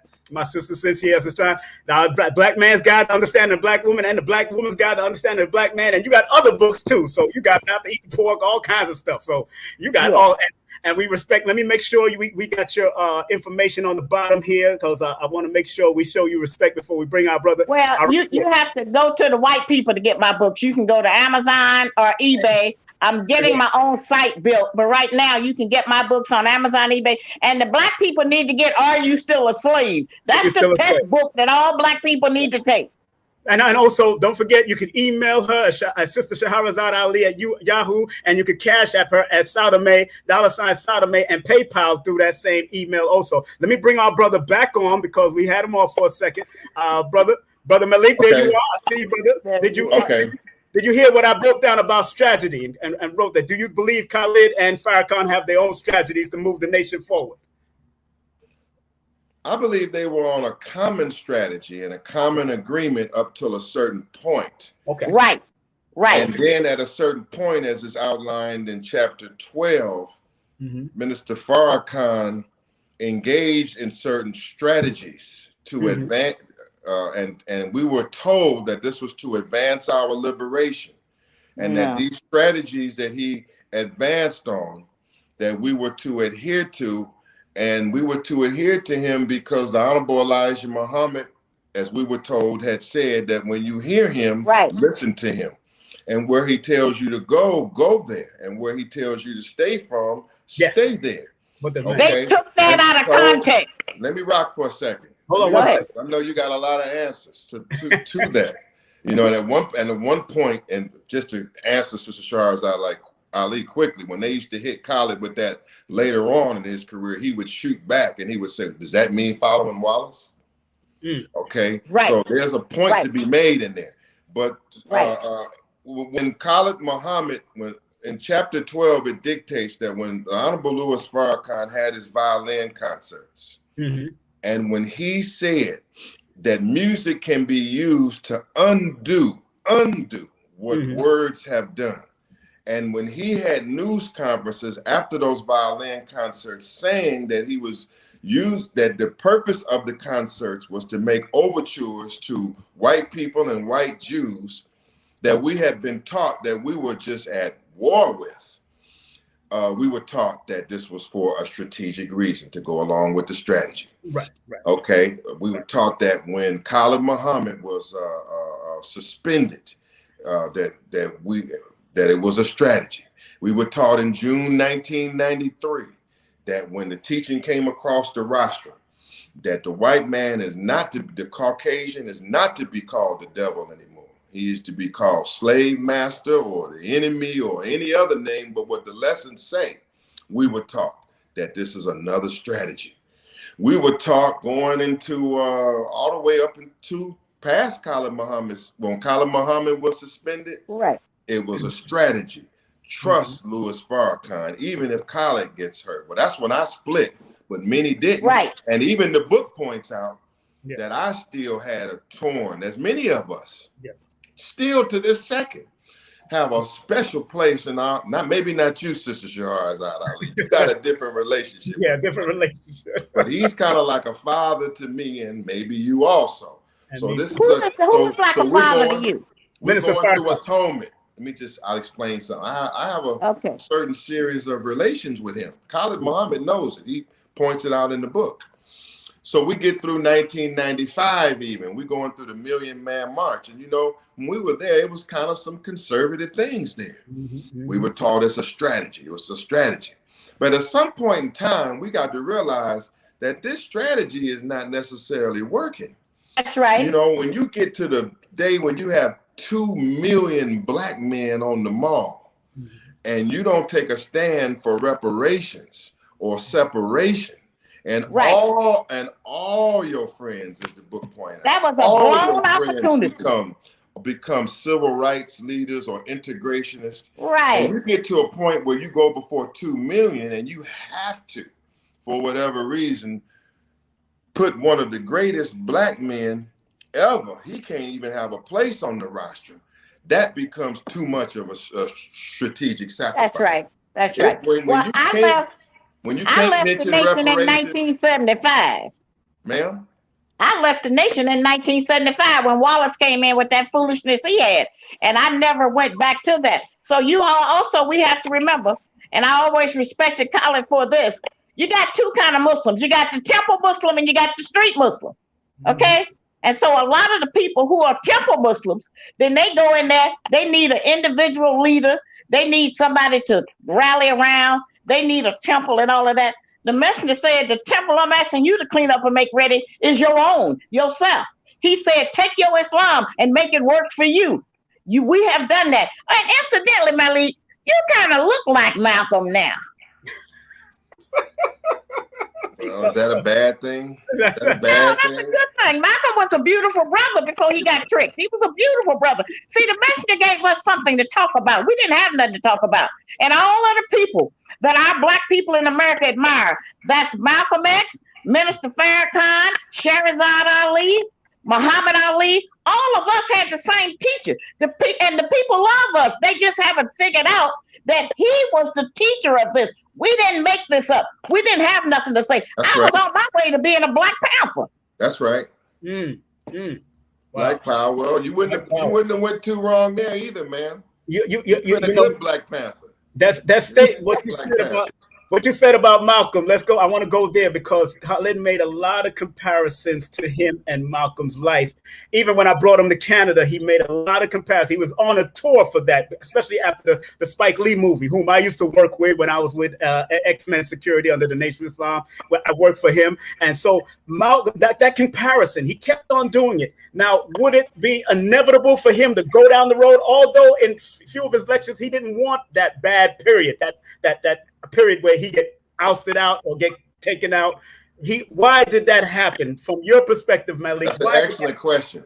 Yes, I guess it begs the question, was he doing the Malcolm comparison or was it doing him? Right. Was history calling him? We know that when Spike Lee's movie came out, we talk about this in chapter 11 of the book. Yes. That when Spike Lee's movie came out, that was perceived as a major threat to Louis Farrakhan's Nation of Islam. Spike Lee was hugely popular in 1991. Right. Denzel Washington was a Black American icon and American icon. And when the book Malcolm X came out, that threatened to put a serious halt to Minister Farrakhan's rocketing rise over the leadership of the Nation of Islam. And so Khallid Muhammad, as you and I know, was the premier man in the Black community at the colleges, taking the point to defend the Nation of Islam on the charges that they had killed one of Black America's enduring heroes. Right. And he did a great service because, as you remember, Minister Farrakhan put the nation on ban. He said that they couldn't go on the streets because gang members might attack the nation out of love of Malcolm. This was openly said that gang members might attack the fruit of Islam, selling the paper, and Farrakhan, as he does in many instances in his leadership, pulled all of his persons back. Khallid Muhammad came to Howard University. Khallid Muhammad was at schools, colleges, everywhere. That's right. Convincing skeptical people that it was okay to love the Nation of Islam and so forth. Okay, Right. so what happens is that he, as I say in the book, he didn't realize that after defending the nation on the Spike Lee movie, he would come to walk more than a mile in Malcolm X's shoes. He would go on 30 years later after the November 1963 speech by Malcolm, chickens coming home to roost, condemning Kennedy. 30 years later, he condemns the what he calls the so-called Jews at King College, and his speech becomes a major controversy for the Nation of Islam 30 years later. The calls to suspend Malcolm 30 years ago were met this time 30 years later with intense calls to suspend Khallid Muhammad. The United States Senate and later the United States Congress. No black man in the history of America has ever been condemned by both the House of Representatives and the Senate formally but Khallid Abdul Muhammad. No man, not Frederick Douglass, not Martin Luther King, not Huey Newton, not Stokely Carmichael, not even Minister Louis Farrakhan. And that's the kind of controversy that he faced, like Malcolm 30 years later. He was suspended by his leader, like Malcolm. He was faced with a test on whether he would turn on his teacher, like Malcolm. Malcolm broke early from the nation, and Malcolm was assassinated. Khalid was isolated, and like Malcolm X, a member of Black Muslim of the Nation of Islam, tried to assassinate and kill Khallid Muhammad, just like they tried to kill Malcolm X. And there was a conspiracy. Yes, there was a conspiracy. Do you do now, hold on one second. Now, what you've said of James X Best, and you made the connection between him and Dr. Ali Muhammad. Now, do you feel that the NOI was complicit in trying to assassinate? Was it from the head, or was from brothers and members in the Nation of Islam under Minister Louis Farrakhan? Because somebody said, it's rumored that you said that the Nation of Islam tried to kill Minister Farrakhan. Tried to kill Khallid Muhammad, but you got to remember, there's different factions of the Nation of Islam. So you got to be very careful by just pointing out Nation of Islam in general when you have people that are under other different factions, because anybody can get hurt during that kind of situation. Do you say that that assault was from the Nation of Islam under the Minister Louis Farrakhan strictly? My brother, Khallid Muhammad was almost assassinated. He was shot at by a loyal follower of Louis Farrakhan. And he was encouraged by another zealot for Louis Farrakhan. But it is not limited to the individual. It is part of the mentality. And that's why I address it in the book, because I want this mentality to be forever wiped out from the Black Muslims, which I consider myself to be a part of. Yes, sir. Now, in chapter 15, around page 304, around there, depends on what you got, it says, why an assassination attempt? It says, from the perspective of the members of the Nation of Islam, Minister Khallid Muhammad was, quote, bucking the instructions of the leader. It made no difference how intellectually sharp Khalid was on Donahue or whatever feats of greatness he performed. Khalid would be viewed by many Muslims as insubordinate to NOI leader Minister Louis Farrakhan.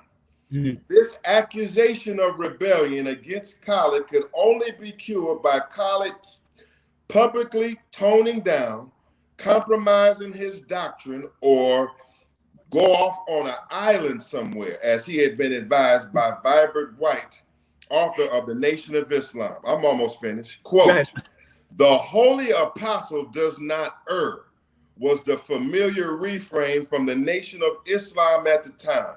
No other way, including Khalid's, would be accepted. And it was at this time Khallid Muhammad would gain an understanding of Malcolm's dilemma.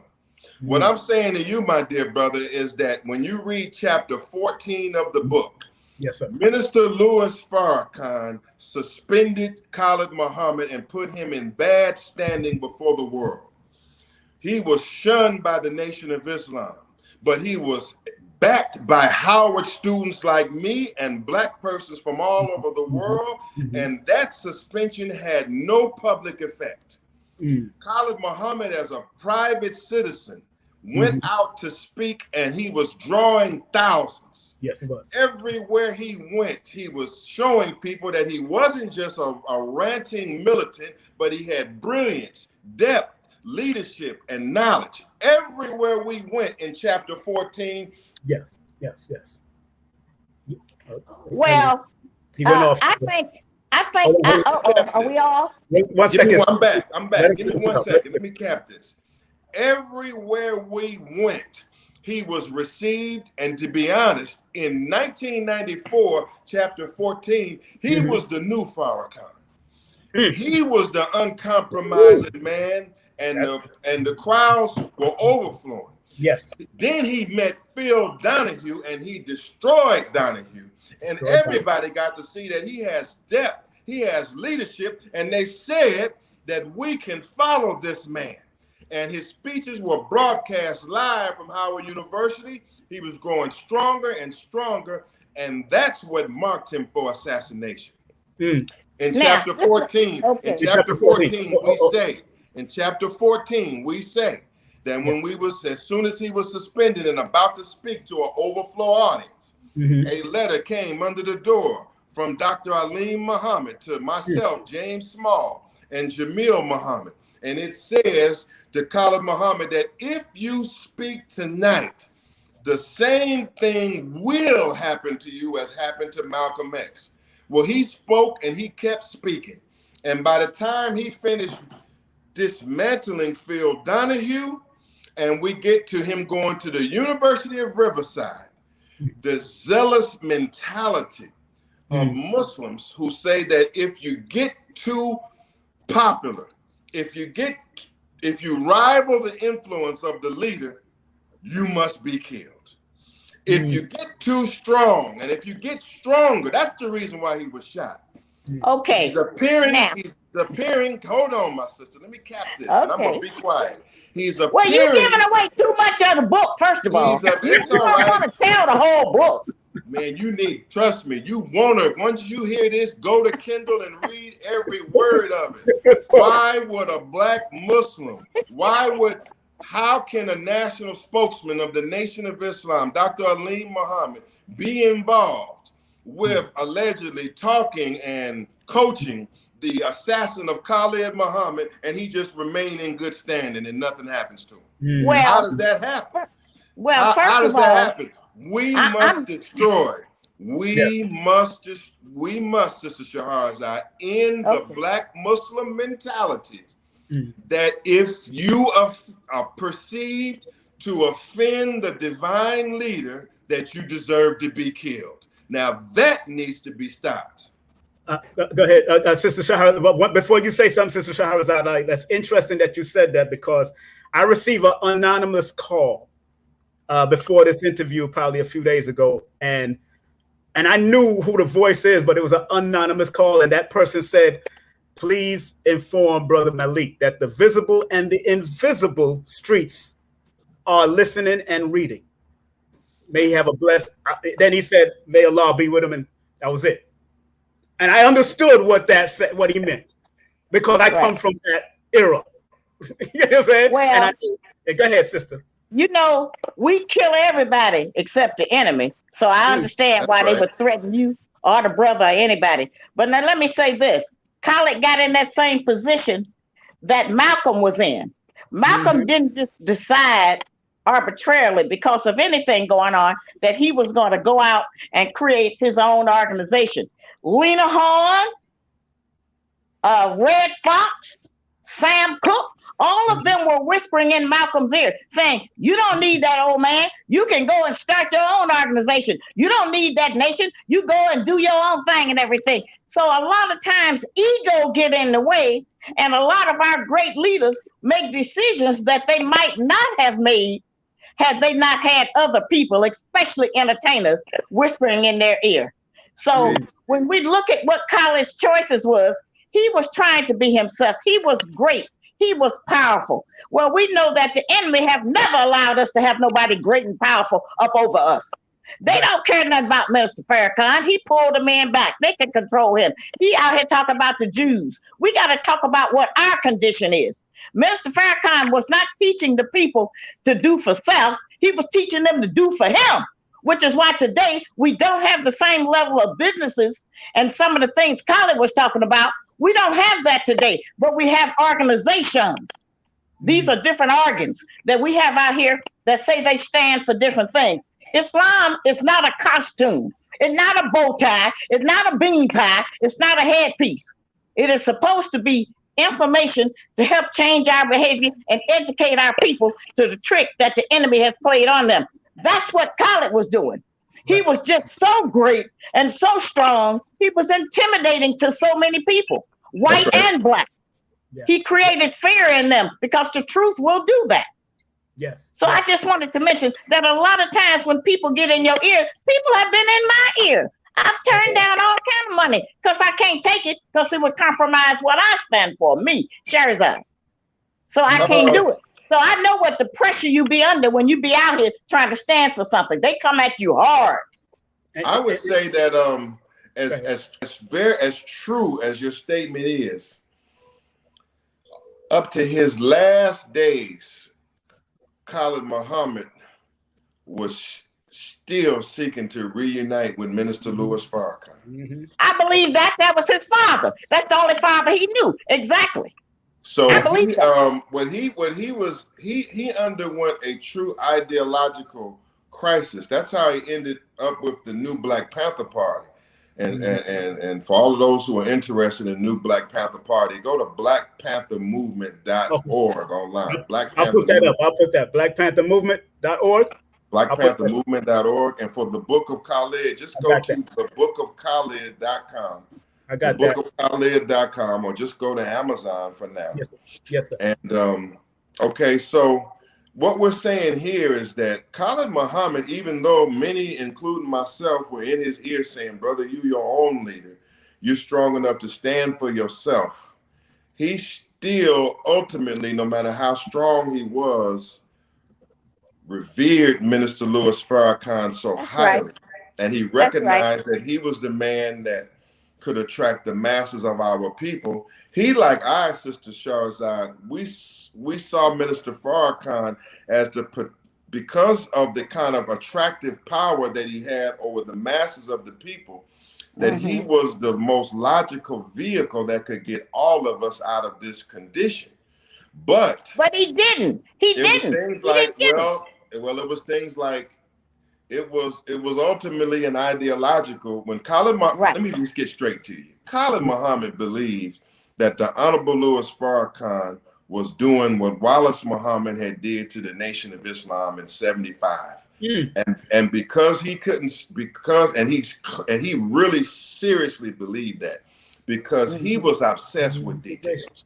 When he would see Minister Farrakhan playing the violin, or he was saying that, or saying that Father Flager, the white Catholic priest who's under attack for sexual allegations right now, that Father Flager was his close friend, or that he cried for Yasser Hafiz, the Jewish violinist, or the things, or that the integration that the Nation of Islam would allow whites in, that the Nation of Islam would become integrated, or that a million family march. What about that nonsense with the Scientology? That's some more nonsense he brought to the people. Well, before Scientology, there was a million family march that was there was an integrated march with integrated marriages, and things like this had a heavy effect on Khallid Muhammad. Well, other people were saying, well, when Minister Farrakhan deserves, I guess, the strategic benefit.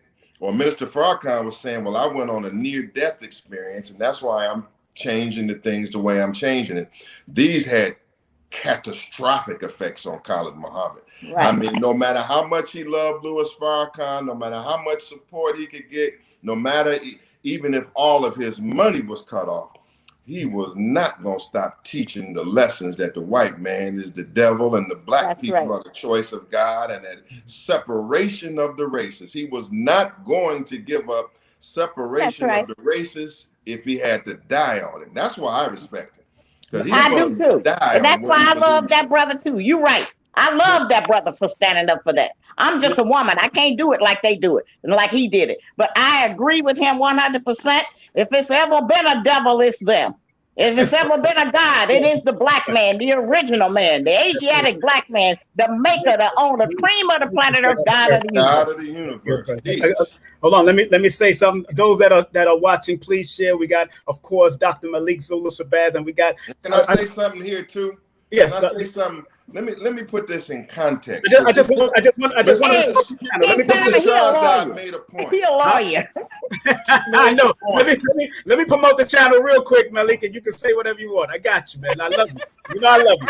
Yeah. Just make sure we just want to keep the algorithm, share, like the videos, because this is a very powerful show with Sister Shahrazad Ali and as a guest co-host, and our dear brother Malik Zulu Shabazz, the author of the Book of Khalid. Let me put that up there right now so y'all can show him some love. Go to Amazon, go to the bookofkhalid.com. Keep on showing some love to our brother, because this is a fiery show, man. And please show him some love at all his websites and all his platforms, all his Instagram platforms, Facebook platforms, and everything else. Show him that love. All right, my brother. Please go ahead, my brother. I want to say this. You touched on it earlier. Yes, sir.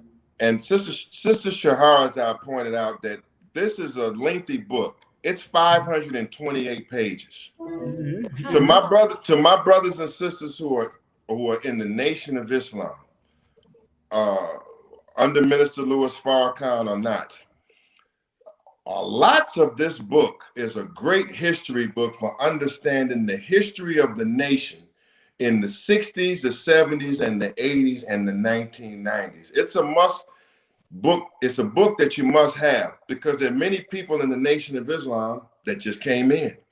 They say, I just came in 1996. They don't know anything. I just came in 2000. I just came in 2005. You must know the history of your organization. And much of this, I got to be honest, Minister Louis Farrakhan and the great achievements that he's made to our people through much of the time is documented here. A lot of his great feats that have never been recorded and the great things that he's done is in this book, okay? Mm-hmm. And it is not easy for me, Brother Simon. You know, you might not know.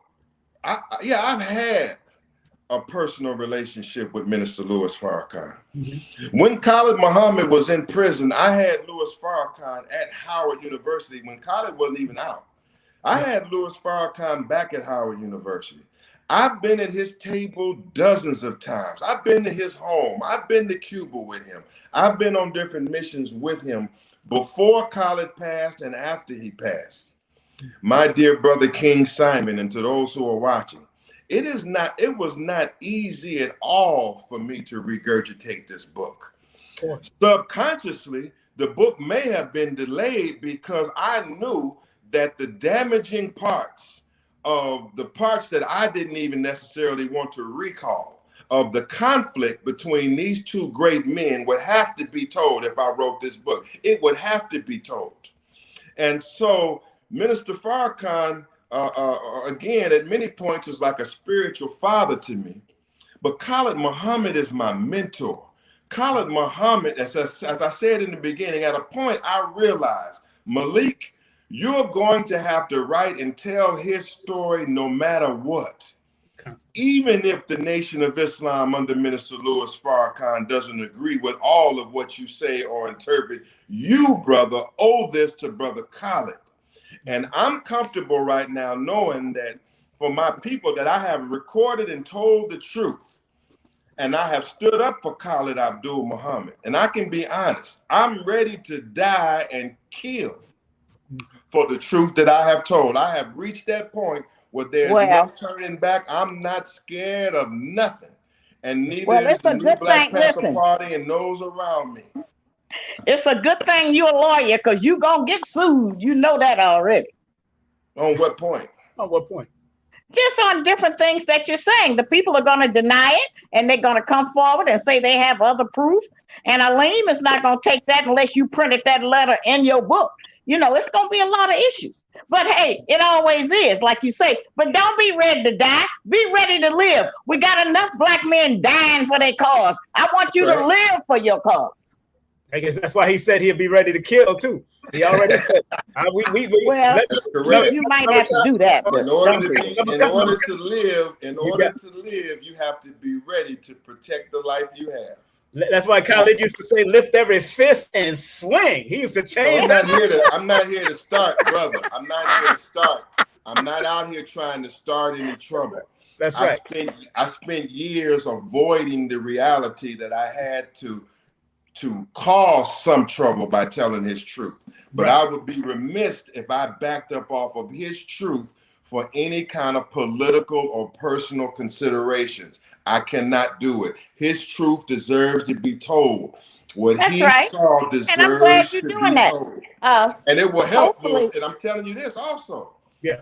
If it's perceived from the right perspective, it would greatly help the Nation of Islam and Minister Farrakhan, because nobody is perfect, and you can go back and see where things went wrong, and you could correct them. Right.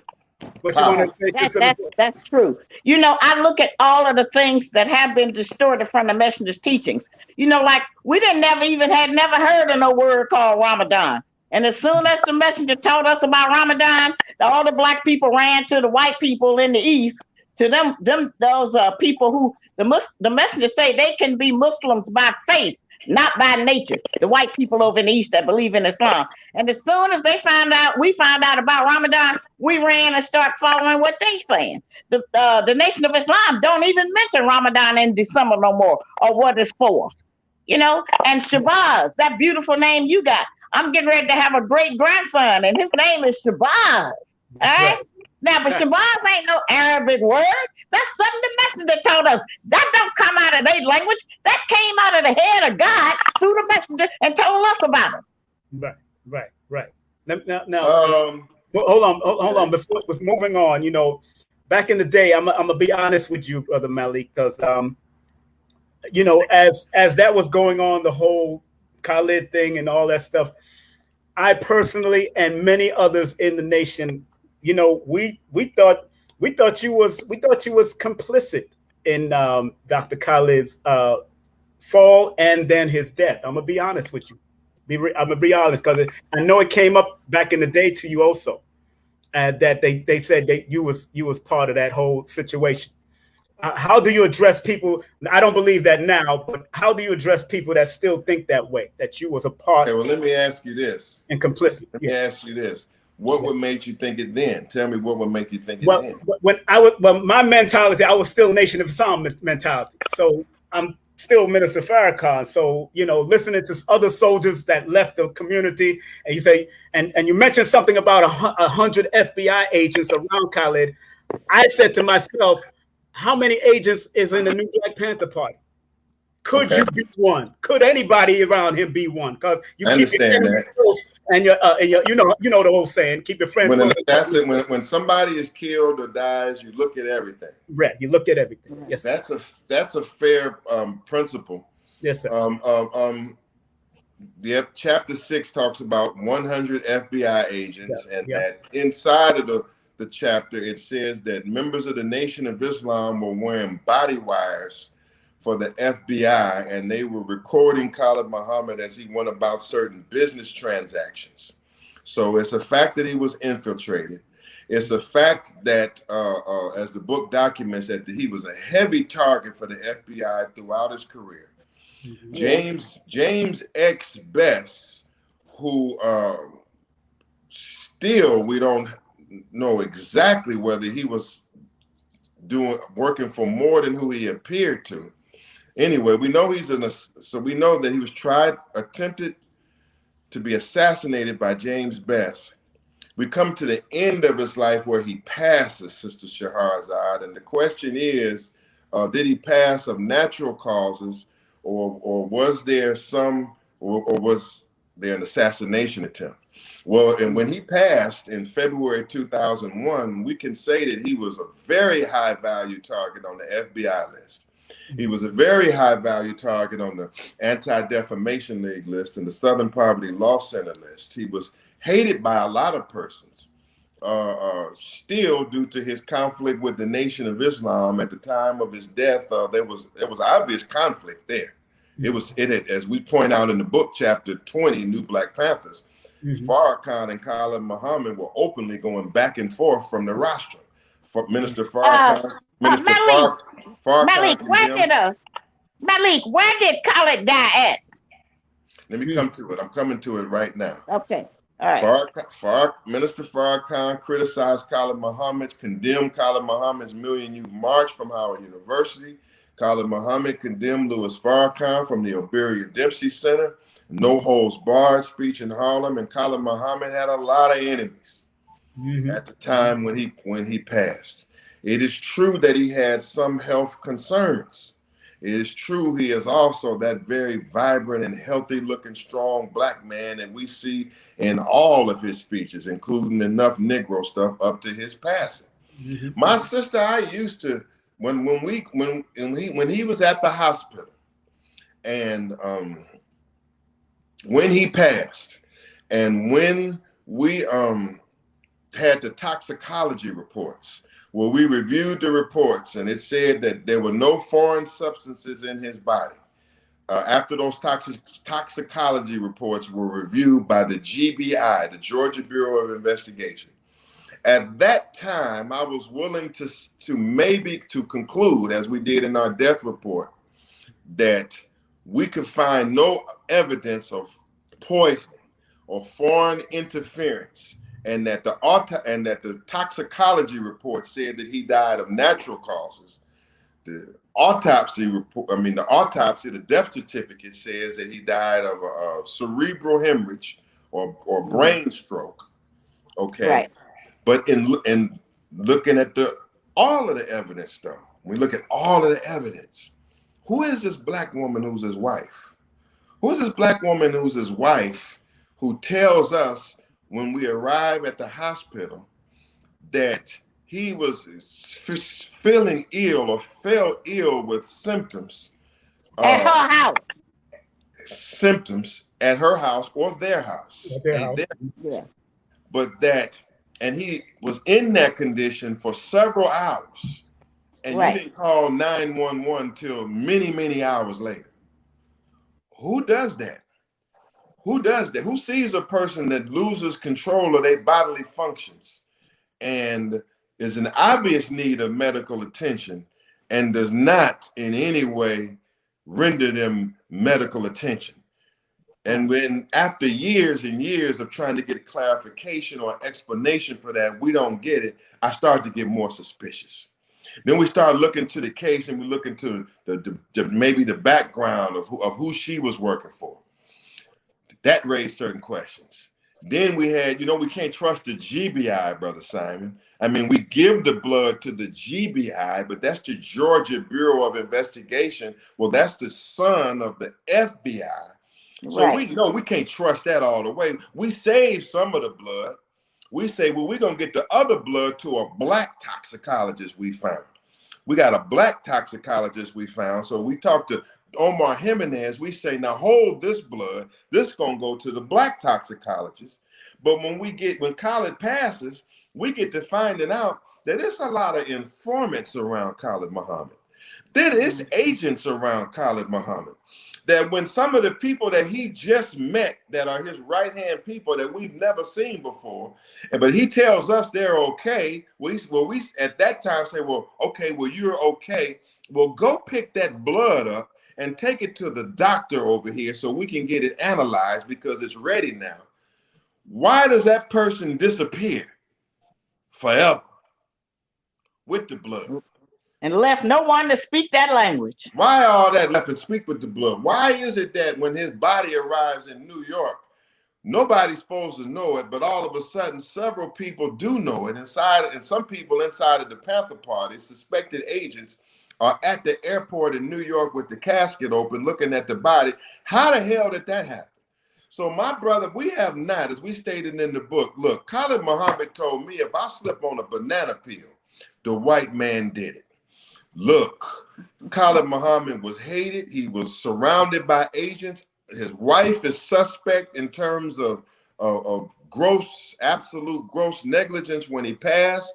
Yes, he has some hypertension and high blood pressure, but I will not say that his death was 100% natural causes. I do not oppose the contention that outside forces may be involved, and and I support the contention that it's a possibility that the United States government could have been involved. It's still an open investigation. Yes, sir. And in chapter 17, you said something that Khalid told you. He said, Brother Malik Zulu Shabazz, I don't have any friends anymore. You are the only friend I have. How did that feel to hear something like that from Khalid back in those days? Unbelievable.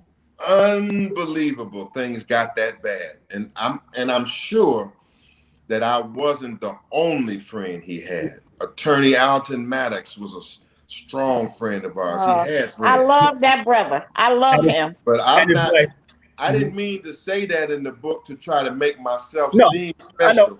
I know. But he said that to me. Right. And when he said that to me, I said, damn, it has really got this bad. Where let me tell you this, Malik. He has become this ostracized. Hold on one second. Made a pariah where he would make such statement. Go ahead, sister. What I was going to say is that there are several situations where you have that feeling. Great fame and great wealth. And everybody who's ever been there will tell you that's how they end up at some point feeling like you, the one person they can deal with, that they lose all their contacts and friends. And most of it is because not just hate, it's a lot from envy and jealousy and all kind of things. But great fame, wealth, all of those will create that same situation. That's right. And family, people share this. And I want to bring back something. Back in the day, Dr. Khalid used to sit at Mark 125 with one of my dear judges, one of my dear teachers, Mahmoud Ramza. They used to call him Walter 5X back in the day. Brother Ramza to make the jury? Exactly. He made Khalid's ring. He made ring. He made stuff for you. I know he was that brother. He sat down, and I say this because he made my ring back in the day. And I used to sit there with Ramza and Khalid, and when I knew it was getting personal, I'll just get up because I know Khalid had a lot of consultants on the street, not just in the nation. He had people like Ramza, who was considered the Diamond Squad, and he was one of those elders that used to tell us certain things and don't let people step over you. So I know he sat with him. I know he sat with people like, of course, Dr. Ben and various other people. Who are some of the other consults that Khalid had outside of the nation? I know Professor James Smalls has said he used to come to his house late at night just to talk. Some things he had to release. I want to talk about that. Yeah, I want to say, before I go further, I want to thank Sister Renee Brooks, for really helping to make this project is what it is. When it comes to facts and information about Khallid Muhammad, she loves Khallid Muhammad very much. And when you read facts and articles and things that make this book special, Sister Renee Brooks was right there with me to help to bring this, our editorial director. I want to thank her. I want to thank Dr. Trinity Amoon also for her research and for her editor-in-chief work. She loves Khallid Muhammad very much, and I want to thank her for putting her spirit and her work into this book, and again his son and others. I want to thank those who are my brother, his confidants. Yes. I want to thank those that he relied on in those times. Professor James Small was a key confidant. He's there when the letter comes, verifying who the letter came from, threatening to kill Khallid Muhammad. He's there as Khallid Muhammad is dealing with the Malcolm equation. James Small, as a successor to Malcolm's OAAU, one who was close to Malcolm, is able to work with and counsel Malcolm during his Malcolm X-type trial. Attorney Alton Maddox, who's written favorably in the book, stood for Khallid Muhammad in many critical and key times. Sister Viola Plummer in the December 12th movement, who we write about in the Million Youth March chapter, they stood with us strong and critical and key times. We know that the Honorable Sister Shahrazad Ali has stood stood with us. We talk about the Honorable Minister Silas Muhammad and the Lost Foundation of Islam. Critical times when we had no security. Honorable Silas Muhammad provided security and other things, and was almost like a father to Khallid Muhammad at certain times. So these are just Hashim and Zinga. Oh, the Honorable Hashim and Zinga, and just as a helper to Khallid Muhammad. And you know, when you help Khallid Muhammad closely, it's not easy, brother. I'm telling you, the closest of his helpers, we called it rough. And you read in the book, Khallid Muhammad chastised me, Khallid Muhammad whooped on me, Khallid Muhammad upbraided me, and Khallid Muhammad put me through a lot. And sometimes I handled it right, and sometimes I didn't. But I can tell you much, brother, there's a lot who helped him. Sonetta came to bat and helped him in critical times. I don't want to leave anybody out, but I thank everybody that ever helped Khallid Muhammad. And if I can thank y'all even more when the second edition come out, I'm going to interview you and thank you also. I mean, and no, I mean that's the truth. That's the truth what you're saying, because Khallid was hard even with us in Canada, and every time I came back to America, because I was also a reggae artist singing conscious stuff, and Khallid was the one that put me on stage to open up for Ice Cube back in the day. See, a lot of people don't know that for the Black Unity thing that he did at 369, although Ice Cube couldn't perform because it wasn't a big crowd. But Ice Cube came, said hi to the crowd, and we talked, and I performed, and I just rocked the crowd just to have a good time and make sure that the reggae songs that I was singing about Black and White story was out there. And even in Canada, brother, Khallid was the soldier in and out wherever he went, brother. And when we did something wrong in Canada as the growing FOI Nation of Islam at that time, he screamed us out for that week that we kept him. I want to say something, King Simon. Go ahead, sister. I want to mention about this father thing that keeps coming up. Of course. We have not one time, had been able to talk without mentioning that. See, the Black man in America don't have no daddy. Most of what many of us know about our fathers came from our mothers and about her failed relationship with him. And so all of those decade after decade, our men ain't had no daddy. When our Elijah Muhammad passed, there were brothers who lost it. They had nervous breakdowns. They went crazy, got on drugs. All kinds of things happened. And the same thing is going to happen with Minister Farrakhan. And it happened, of course, with Khallid. Khalid's relationship with Minister Farrakhan was of a father. And so the fact that our man has not had a father has played a lot in their decisions and behaviors in the world. Yes, yes. And that's important to mention. And I have asked for Black men to have a moratorium on the hatred and disappointment they have with their father. Because many of those fathers, if you know how hard it is now to take care of your child, pay child support, or be a father to your child, imagine what it was like in the 40s and the 50s, the 30s. And so we have unjustly judged many of our fathers because of the angry relationship our mother had with them while you were little. And the fact that they're not together. So we need to have that moratorium where we talk to our fathers, try to get some understanding and know the condition that they were in then. And if the white man is killing our people now, imagine what he was doing to them in the 30s and 40s and 50s. And so I think that we have to mention that again, that this father complex that our men have is because they have been robbed. Y'all have been robbed of having a daddy, many of them. Of having a father. And so we transfer that into our great strong men. And then when something happens to them, then we have a very difficult time in the regrouping and becoming that man ourselves. Yes. No, that's very interesting. Very interesting. I gotta say something about that. That's an interesting dynamic to this book. Yes. Yes. As you notice that Khallid Muhammad was raised by his aunt, as we talk about in chapter 1. Birth of I read that.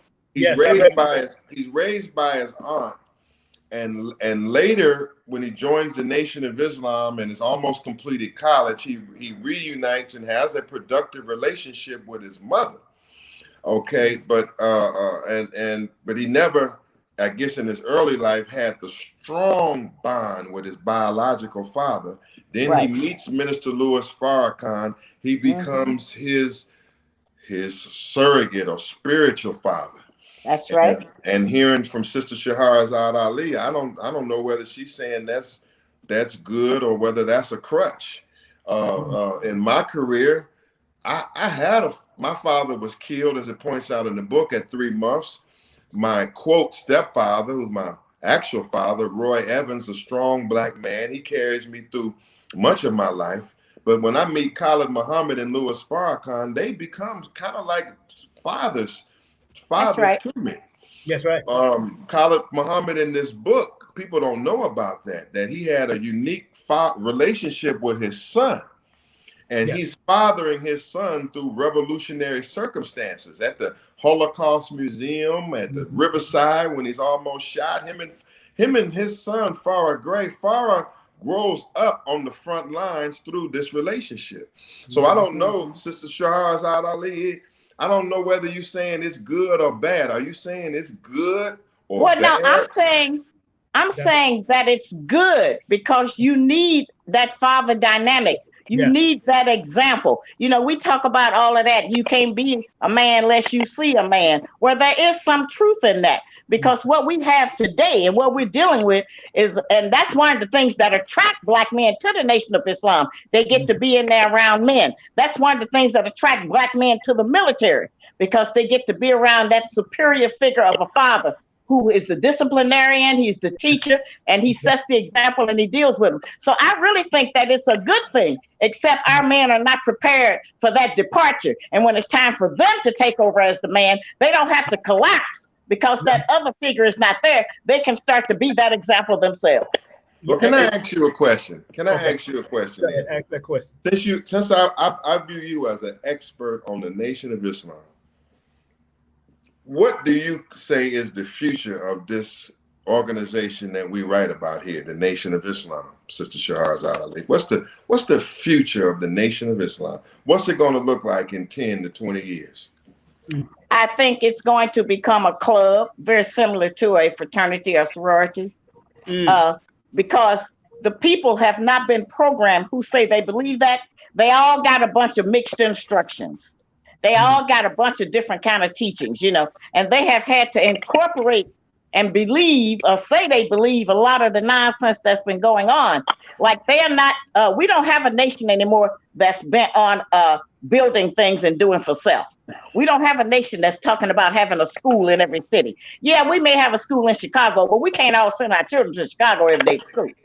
You know, so we are not doing the things that the nation was set out to do, which was to teach us how to be free and do for self. Now we are taught to do for other people and to stand for what they believe in, and we are being taught integration. See, all of that trying to get with the people, what they call the Orthodox Islam, the Church of Scientology, all of them run by devils. And so you got devils in the nation now. You got Mexicans and Chinese and all kind of things. So we have gotten away from the basic tenets that were supposed to clean us up and dignify us and teach us how to be ourselves and do something for ourselves. We've gotten away from that. So I see it as dissolving into just a club, a little organization. You know, before you go on, Brother Malik, you know, getting to your point back with fathers, you know, when I started reconciling with my father, I wrote him a letter in red ink. Because, you know, when red is written in a letter, it's all blood. It represents blood back in history. And I wrote him and I said, my father figures were the Most Honorable Elijah Muhammad, Clarence X, Khallid Muhammad, Mr. Farrakhan. Those, while he was gone, that's what I said. Those were my father figures that made me. Because, you know, my father was on drugs. And I was in a suit and bow tie with an attaché case, walking in, watching him pillage through his mother's house. And when he seen me, he was shocked. And I said, Pops, you say you believe in Jesus. I said, Jesus wasn't no drug addict. Jesus wasn't no this. And I said, you need to get yourself straight. And then when I said that to him, after next few weeks, he went and checked himself into rehab and told me, because his son seen him the way he was and he seen me sharp. And I said what I had to say. He said he changed his life and now he's a minister under the Christian world. And I understand it. Whatever made him better, I'm all right with that. That's right. That's what, and it was the Nation of Islam. He seen me in a suit and bow tie with an attaché case walking in there. And that's what made him change his life to go back towards his Christian foundation. We have been robbed of our fathers. We have been robbed by the same enemy that has robbed our mothers. We have been robbed by them. And any black man that came through that and is still a man to his children and his family, and I don't mean just child support and all of that. I mean who has been a man to be there and to teach them and set an example and love them. He deserves all the credit that we can give him, because the devil has stole everything from us that represents progress, self-identity, love, and respect for each other. And that's why today, when they have developed a young person, crack was the only thing that separated the mother from the cub. So that took us out of the picture. But our men have been incarcerated. They've been given drugs. They've been getting HIV. They've done everything. So we have been robbed completely in this country. And those are the things we should be dealing with instead of this nonsense about Scientology and all of this other foolishness. We need to deal with trying to reclaim what has been stolen from us that made us a great people. You know, last thing, I know I got a few more questions. I know you're pressed for time, everybody. I know that, but I want to make sure I say this. Yeah, King Simon, I got to go. I mean, if you got to go, sis, I'll finish off with him. I love you. You know the deal. You know me. I ain't got no time. I ain't playing with you. Do you have your own show, Sister? I know you must have your own show. Tell her she needs to. No, I don't. No, I don't. She needs her own show. It would be very popular. She has too much flavor. Now, Sister Shahrazad Ali, tell him I've been telling you need to teach. She needs her own show. Listen, please. I love y'all. I love both of you. You're so great. You're so wonderful. You're so handsome. And I'm thankful to Allah to have you in my life. And I hope we can continue on into the future. You know, I'm getting old, so I'm aging out of this, but I'm going to do the best I can, long as I can. Yes, ma'am. Yes, ma'am. Right ahead, brother. Assalamu alaikum. All right. My brother. My sister. Thank you very much, Sister Shahrazad Ali, all the time. My brother, I have a few more questions before we finish. I know we pressed the time. I know you got some family stuff to do, and I respect that. I want to respect your time.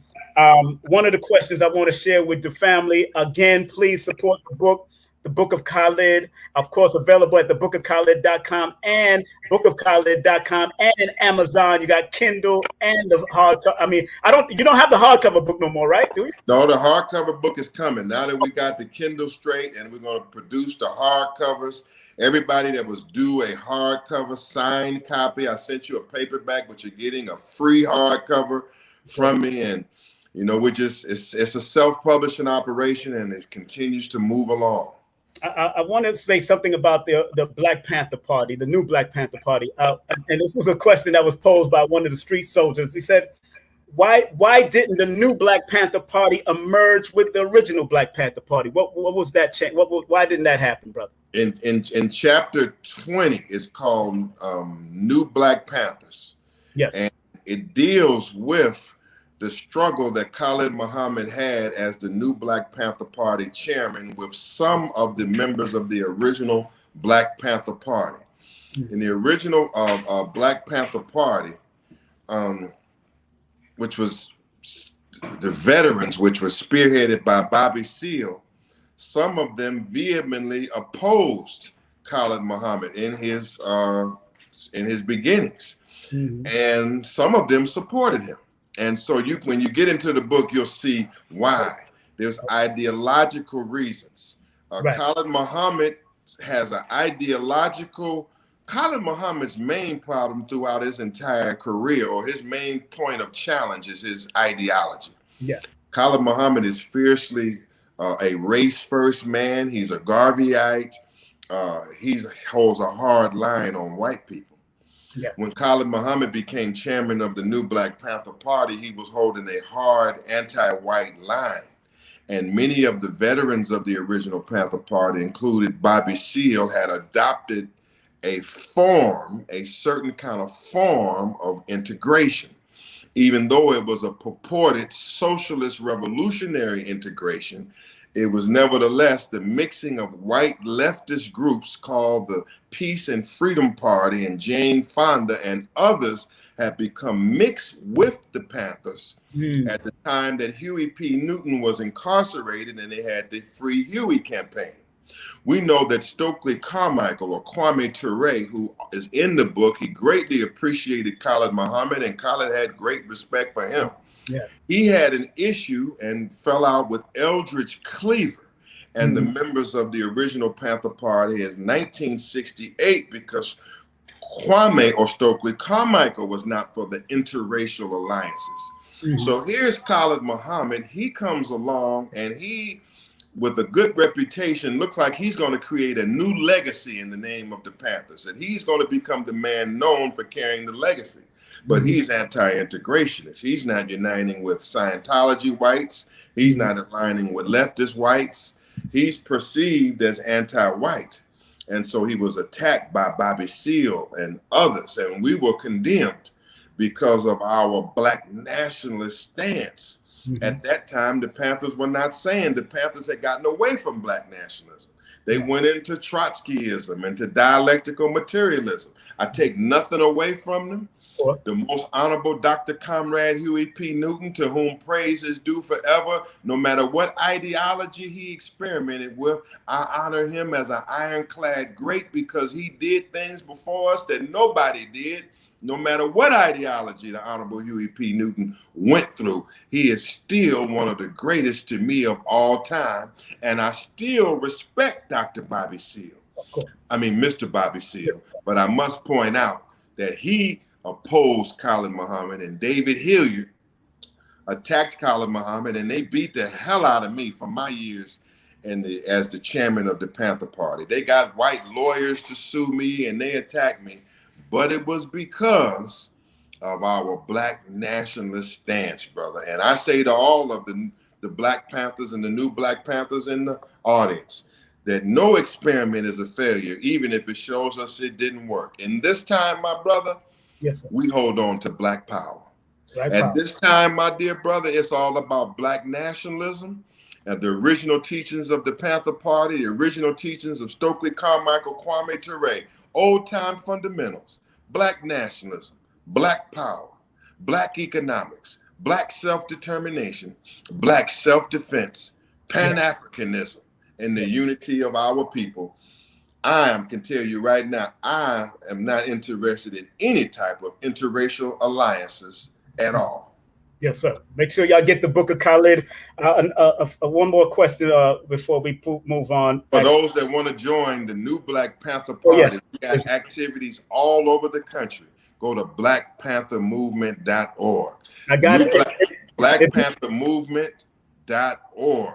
Everywhere. We're going to be in the streets everywhere. It's a whole set of activities. Go right ahead, my brother. It's right here on the bottom. Now, after Dr. Khallid transitioned, what was your relationship with the minister? Because I understand you did connect with him a little bit after.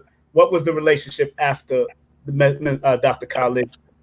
That's a very good question. It's been back and forth. Immediately after the funeral, he wrote a nice letter. And I think it was a contribution of $3,000 made to the funeral costs, and it was a decent letter written at the funeral. Okay.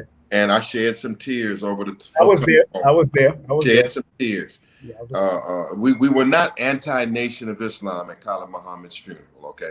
That's right. As is written in chapter 21 of this book, after Khallid Muhammad was buried, the Honorable Minister Louis Farrakhan went to the rostrum at Mosque Mariam, and he made a very harsh speech condemning Khallid Muhammad, claiming that he had just found some information that his son had given him that where Khallid purportedly spoke derogatory of him, and therefore he was going to respond. And he went on in the course of an hour speech to condemn Khallid Muhammad for being buried in the uniform of a Black Panther and for not agreeing with him and agreeing with his divine guidance, and that Khallid was was the problem. He had a defect and he was the problem. It was a speech that none of us liked. I promise you. None of us liked that speech at all. I don't even think they have it out anymore, but we have it. Okay. So things got kind of sour then, right? In 2001 and up till 2004, I didn't. We didn't have any relations with the Nation of Islam. I mean, we would see each other in public and not even speak to each other. Right. Up around 2004, Conrad Warrill of the National Black United Front began convening reparations summits. And in his reparations summits, Minister Farrakhan was involved in supporting him, and the other black nationalist groups were trying to form a united front for reparations. And in the course of these Indaba reparations meetings, things warmed up between us and Minister Louis Farrakhan. I have been to his home inside in Chicago, and we've expressed our honest feelings over the Khallid Muhammad issues almost just like this in a private room. Where he expressed our feelings. We had many, that's 1996. Expressed our private feelings about how Khallid Muhammad was treated or the way things went. And for a moment, it appeared that we had patched some things up. I mean, we helped the new Black Panther Party join the Millions More movement, which came out of the Indaba. We supported it because we believe in a Black United Front. And we were able to carry Khallid Muhammad's name wherever we went, sometimes inside of the Nation of Islam. We thought we were making progress because we had a kind of like supposed to have had a united front, the Panthers and the Nation of Islam, where we could teach Khallid Muhammad freely. And then we began teaching tolerance of Minister Louis Farrakhan. What happened, my dear brother, was just after a few years down the line of really trying to work that united front with the Nation of Islam, trying to be in that united front with the Nation of Islam, we began to see that this current Nation of Islam had other priorities other than linking up and uniting with Black nationalist organizers, other than organizing with Black attorneys fighting for justice, police brutality, that as stated in their, I think, 2008 meeting, as a new beginning they began. So the Nation of Islam basically showed us as Panthers, this is just Black nationalist politics now, that their interest was not in building a united front with Black nationalists or self-defense groups or other organizations, but their interest, they put a priority, brother, on their relationship with the Church of Scientology, for example. That's what their money, that's what their finances, their effort, that's what all of their efforts, material efforts would go to building that relationship. And so after a while, well, we sat back in the new Black Panther Party for some years and said, well, the Nation of Islam alliance don't look like it's going nowhere. It's only symbolic, because it appears that the real alliance that the Nation of Islam is seeking right now with 2010, 2011 is an alliance with the white Church of Scientology. And that's not necessary. That's not a Black United Front at all. And so I've been to Cuba with Minister Louis Farrakhan. I feel like close to him. I feel even to a degree torn, right? I have to put a book out where I have to recount that Khallid Muhammad was displeased with him. And I know that that's going to be important. But you know, at the end of the day, my dear brother, I had to realize that Khallid Muhammad was really serious about this struggle. Again, morally, I realized that not only am I just backing Khallid Muhammad because I'm close to him, I need to back him. I realized that Khallid Muhammad was correct and he was sincere.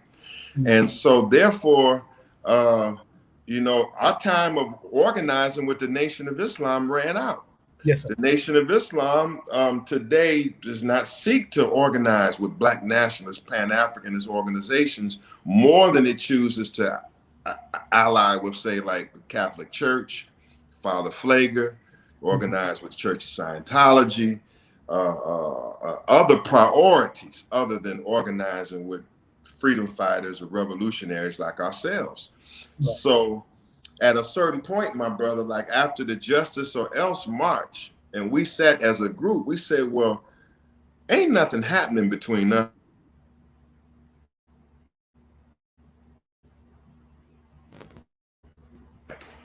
We said, honestly speaking, right? We said, look, we have held off on telling Khallid Muhammad's whole story because the Nation of Islam is our friends. We cool with them. But we said, look, there's nothing happening between black nationalists and the Nation of Islam right now. And it ain't nothing gonna happen. Right. And we can't hide Khallid Muhammad's book just to be cool with the nation who we love. And we gotta suppress Muhammad's book. And the nation don't even thinking about no new Black Panthers and no black nationalists and no black economics and this old school black stuff. And so we had to just put the book out there. That being stated, now that the book is out there, I don't know where where we stand with the Nation of Islam, particularly Minister Louis Farrakhan. I know many Muslims who are with Louis Farrakhan have read my book, and many of them have emailed and said that they have been greatly enlightened by the book. Yes, we was. Yes. I don't know if I would ever have a chance to speak with Minister Louis Farrakhan in person ever again. But I know that when I wrote this book, I was taking that risk that our relationship may be whatever it was, because I did not interview him. Yeah. Well, why you didn't interview the minister, brother? Why you ain't interview the minister? You know why I didn't interview the minister, Brother Simon? Yeah. Because Khallid Muhammad would not have appreciated that. And I, as an attorney, didn't think that that was fair. You know why? Why? Because this is a story that has already been written. The testimony is in, the evidence in, the transcripts are in. Khallid Muhammad cannot come back from the grave and I can't question him to clarify what he said or did, and I added into the book. Right. And it wouldn't be fair to give Minister Louis Farrakhan a chance to come back and amend and change or add and amend his stuff, and Khallid Muhammad not have that chance. I'm not going to bend to that.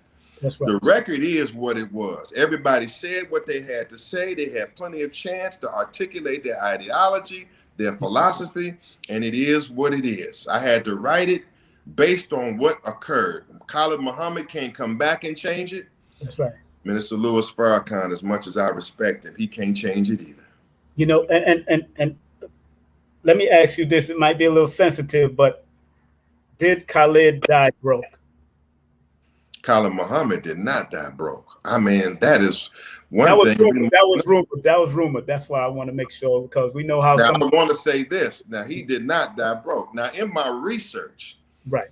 When I read the book by Dawn Marie Gibson, Women in the Nation of Islam, and others, I read that 75% of the fruit of Islam were unemployed. I read that over 75% of the men in the Nation of Islam live in a household that's owned or rented or headed by a woman. That the women were the ones carrying the nation. So yes, we've heard many stories of Muslims and revolutionaries giving their whole lives for the struggle and end up destitute and broke. Exactly. Which is a contradiction to the teachings. I didn't print any of that in my book. I didn't print anything. My book was not a book just to go after the nation. It exalts the nation, but it has to deal with the nation in Khallid. Yeah. Khallid Muhammad owned a brownstone in Strivers Road, one of the most exclusive and expensive areas of Harlem. That's right. That's right. Khallid Muhammad did not die broke. Khallid Muhammad had what the most honorable Elijah Muhammad said what he should have when he passed. He had some land and good earth that he could call his own, and it was worth some serious money. And that money went on to his sons and to his family, and went on to help those that is intended to help when you pass. That's your heirs. That's right. So he was not without means. You read in the book where his name was on property on Rodeo Drive, where he lived well. He says to us in this interview with Dominique Carter that I don't pay the white man taxes, that even the suit that was given to me on my back was given through donations. That's right. But don't you ever let anybody think that that black man was a failure, was financially destitute or broke, because it was not true. Right. Okay, he had good amounts of property. He had goodwill of people around him, and he was by no means broke at all.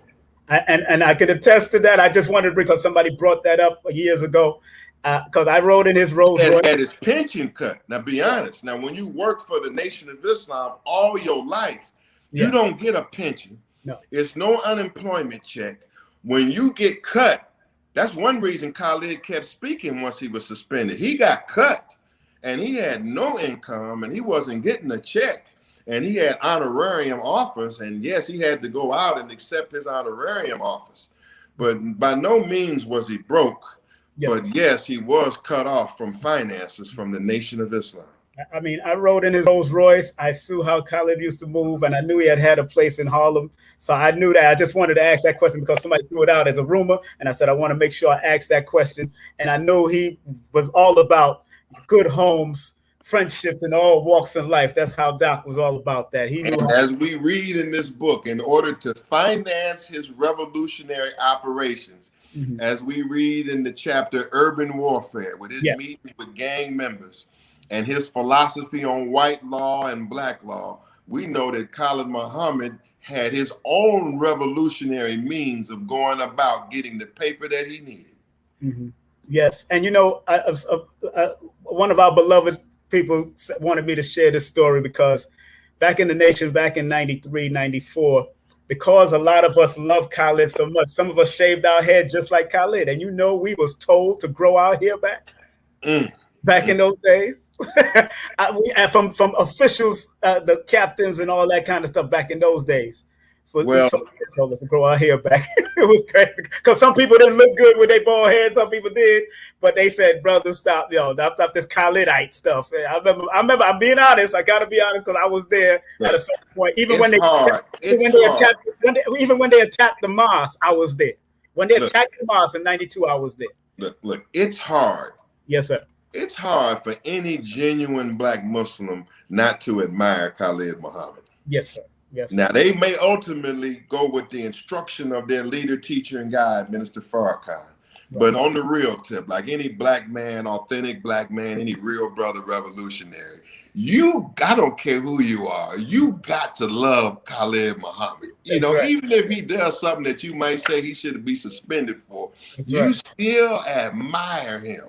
And that's what the current Muslim can get out of it. Even the Orthodox Muslim, it's hardly a black man that can read this man's story and not feel where he's coming from. You see what I mean? Even if he's getting into trouble, you got to feel him because he is genuine, he's sincere, he's hardcore. And as I conclude, he's ice cold, cold-blooded. He is the Honorable Khallid Abdul Muhammad. May his story, may his word inspire many throughout the planet Earth, forever be inspired by his word. And you can become a better revolutionary. You can become a better problem solver. You can face, as he faced, the most awesome challenges and enemy in the world. And if you believe in God, you can overcome. So take courage, man. Take courage, brother. Yes, I want to come back again. It's going to be a great year. Yes, sir. Yes, sir. I got to interview you. You're going to be in the second edition coming out. I'm going to interview Shahrazad Ali. Anytime. I will review anybody else's information that comes with me with new things. I'm just your brother. I'm an author. You can find me at blackrightsmatter.org. I'm on top of these police. blackrightsmatter.org. I'm your attorney at war, and I'm the author here. Go to thebookofkhalid.com. Just get your copy, read it, and get black to me. I love you, brother. Love you too, my brother. Thank you very much, and have a great day. And give your love to your family, my brother. Black power. All right, that was our brother Malik Zulu Shabazz, man. What a great interview we had. We want to thank Sister Shahrazad Ali for passing through also. Look at the Book of Khallid is available at www.thebookofkhalid.com, thebookofkhalid.com, or Amazon. Go to Amazon and just put in the Book of Khallid, family. You will catch it in that. You better make sure you go ahead and show that love. Go get that book. It's and even brothers and sisters, because I was also a part of the members of Nation of Islam. I have no I have no ill feelings towards the nation. I have no ill feelings towards any of the Nation of Islam. I have no ill feelings towards Black Power movement, but I am there with you as family. I wanted to bring a balanced outlook. Sister Shahrazad Ali was my co-host. You know who she is. She's been like that. She's stern. She's been like that all the time. She's strictly the most honorable Elijah Muhammad. And once people keep the purity of the most honorable Elijah Muhammad teachings, then people are just going to talk the way they have to talk, because that's what it's about. Again, support Sister Shahrazad Ali. This is her information. She was our co-host. Get all her books on Amazon, of course, .com, or email her if you want to book her for any lectures or whatever, or interviews. And send her PayPal love, send her Cash App love. Also, Malik Zulu Shabazz, once again, make sure you hit him up. This is his stuff. Of course, you can email him at attorney.shabazz@yahoo.com for more information, or you want to have questions. His websites are www.shabazzuniversity.com or blackrightsmatters.org. You got issues with people attacking you, white folks attacking you, whatever's at any injustice, my man, he has his own organization for lawyers and that people that come and support you. Also, if you want to be a part of the New Black Panther Party, please go to newblackpanthermovement.org. If you want to be a part of the NOI, please, I'm going to put that up right now. I have nothing against the NOI. Go to NOI.org. because their information is imperative. It has helped me. It has healed me. It has made me a better person. The information that I have gotten from NOI has helped me to be a better person, the person that I am, that have written books, that have done the stage shows, who even when I was in nightclubs doing stage shows and emceeing, I didn't smoke, I didn't drink, I didn't need it, because I already had the discipline of the NOI in my soul, Ansar Allah community, the 5% Nation. I had all that in my soul. And then, like I said, I still walk with my general orders that the great Ramza Mahmoud, or Mahmoud Ramza, gave me, Walter 5X gave me back in the day. This, I still walk with my general orders because I study it relentlessly, because even in my private life, I have to still take charge of my post and all temple property view, and the body is the temple. So even your health got to be taken care of. So before we finish, family, I want to make sure I shout out some of these sponsors. Got to shout out the sponsors, because, hey, it is what it is. I hope all of you enjoyed what we did today, man. It's been 3 hours, man. Woo! Sister Shahrazad, rewind this and come back to it, baby, because Sister Shahrazad Ali tore it up. You know what I'm saying? Sister Shahrazad Ali had her, she had her figures, And of course, I recited the meaning of the FOI earlier. So those FOIs that didn't see, I did break that in. And like I said, I try to maintain my balance with everybody. Once again, if you want to get any of my books, this month, the Melanated History Month, my books are $5 off, especially this one called Numerovation for Mental Stability. How to use your mathematics to understand your mental stability, giving you some guidance, of course.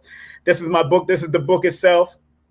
And of course, here's my other book, Numbers Are Simple, People Are Complicated. Here's my other book, Numbers Are Simple, Our Children's Health is Important. Here's my other book, and I have the story about me and Brother Ramza in this book, about Dr. Khallid and the lecture we did back in May of 1993 in this book. I have it in this book. So make sure you order. If you can't find a link to this book, no promotion is bad promotion, on Amazon, text me and I will send you the link directly to it. This book has the story about the jeweler that made Khallid Muhammad's ring, that made Malcolm X's ring. I have a story about him, and of course I have Dr. Khallid's story inside that book about what we did as far as his controversial stance and how he did things in my book as far as promotion wise, because he knew how to promote and he knew how to shock the audience and create controversy, and controversy sells for real. Khallid knew how to do that. Also, here's the Empress Aisha Moore. This is her stuff. 1 million adornments. Make sure you support her. Of course, Sister Janelle. Make sure if you want to find out anything about real estate or how to buy your own property or own your own property, buy land, whatever, or get consultation, call 347-866-1153. Also, Lloyd Strayhorn. Hey, Lloyd Strayhorn He did a great reading for Dr. Farrakhan back in the day. He did a great reading for Louis Farrakhan when he ran into these guys. He just dropped the knowledge. Even Minister Louis Farrakhan said he was doing another level of supreme mathematics, and that's astronumerology that Lloyd Strahan, because that's what the mathematics. Remember, numerology, numerovation is all applied mathematics from a human perspective, an esoteric perspective, from a metaphysic perspective. Okay, so understand that. Also, my classes are coming up. Make sure you log into the email on this particular flyer. Email me that. I'm waiting for the class to fill up, or how many people are inquiring about it. That's what I'm going to make it happen. Also, pedalwise.com. Big up to pedalwise.com. Ladies, this sister works particularly for women, but she also has some great antiviral stuff for men, great stuff for men, but she works for women's fibroids, breast cancers, all that kind of stuff. And she's a natural acupuncturist, also a natural gynecologist. She's very helpful. If you want to get a discount, all you have to do is go to that website, www.pedalwise.com, and go to and use the coupon code KING2021. That is my coupon code that will help you get a 10% discount on all products that she has. All right.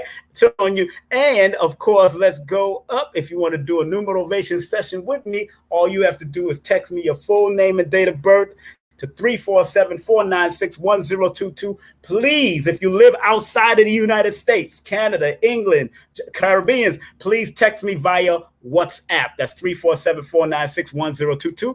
And as always, content disclaimer. The views, comments, and opinions expressed by guests, speakers, or authors on this YouTube channel do not necessarily reflect or represent the views and opinions held by this channel's broadcaster and its sponsors. Parental guidance is advised. My family, have a great day, have a great afternoon, have a great evening, wherever you tuned in and seen me. And I'm going to close out with the prayer. Don't close out in prayer. Prayer time, like in the Nation of Islam temples and mosques says, prayer time. Yes, I have my Muhammad. I had my Muhammad since 1985, to tell you the truth. I've been had Muhammad. I just reluctant to use it every now and then, but I do have my last name is Muhammad. I even have an ID in Muhammad, so it is what it is. Khallid Abdul Muhammad. I have that name. Khallid meaning singer, Abdul meaning servant of the Creator, and of course Muhammad, one worthy of praise or one praiseworthy. That's what the name means in its all honesty. So let me close out. I'm going to close out with Dr. Delbert Blair's prayer. Dr. Delbert Blair's birthday is coming up February 13th, so we're going to shout him out on that day. Please, Universal Creator, know in my heart that I love you. Please protect me and this planet on which I live now. Please open my mind and my spirit and my soul to know or to receive only truth and your love now. Want to thank Dr. Blair. Those who want to support Dr. Blair's continual legacy, please, please, please show him some love. If you want to support Dr. Blair's continual legacy, show him some love by going to his website. Go to his website. That's right. Go to his website. That's www.themetacenter2.com. That's www.themetacenter2.com. He has books on there. He has a whole lot of different stuff on there. A lot of ELF protectors and all that kind of stuff, products. Go and support Dr. Blair. Even in his transition, his business is still rolling. Big up to Brother Tony and the whole crew over there. And once again, I want to thank, of course, Sister Shahrazad Ali, Sister brother Malik Zulu Shabazz, and I want to thank all of you for participating. Let's give y'all a round of applause for just being a part of this. Thank y'all. Y'all get home safely or get to where you got to go safely. Enjoy yourself. Be safe out there. Stay strong. Stay focused. Stay out of trouble, family. Stay healthy. Keep your vibes up, because King Simon is here to numerovate you. And when you're ready to get numerated, you know what to do. Text your brother. Have a great evening, afternoon, or morning, wherever you logged into. I love you. Peace. King Simon is out of here.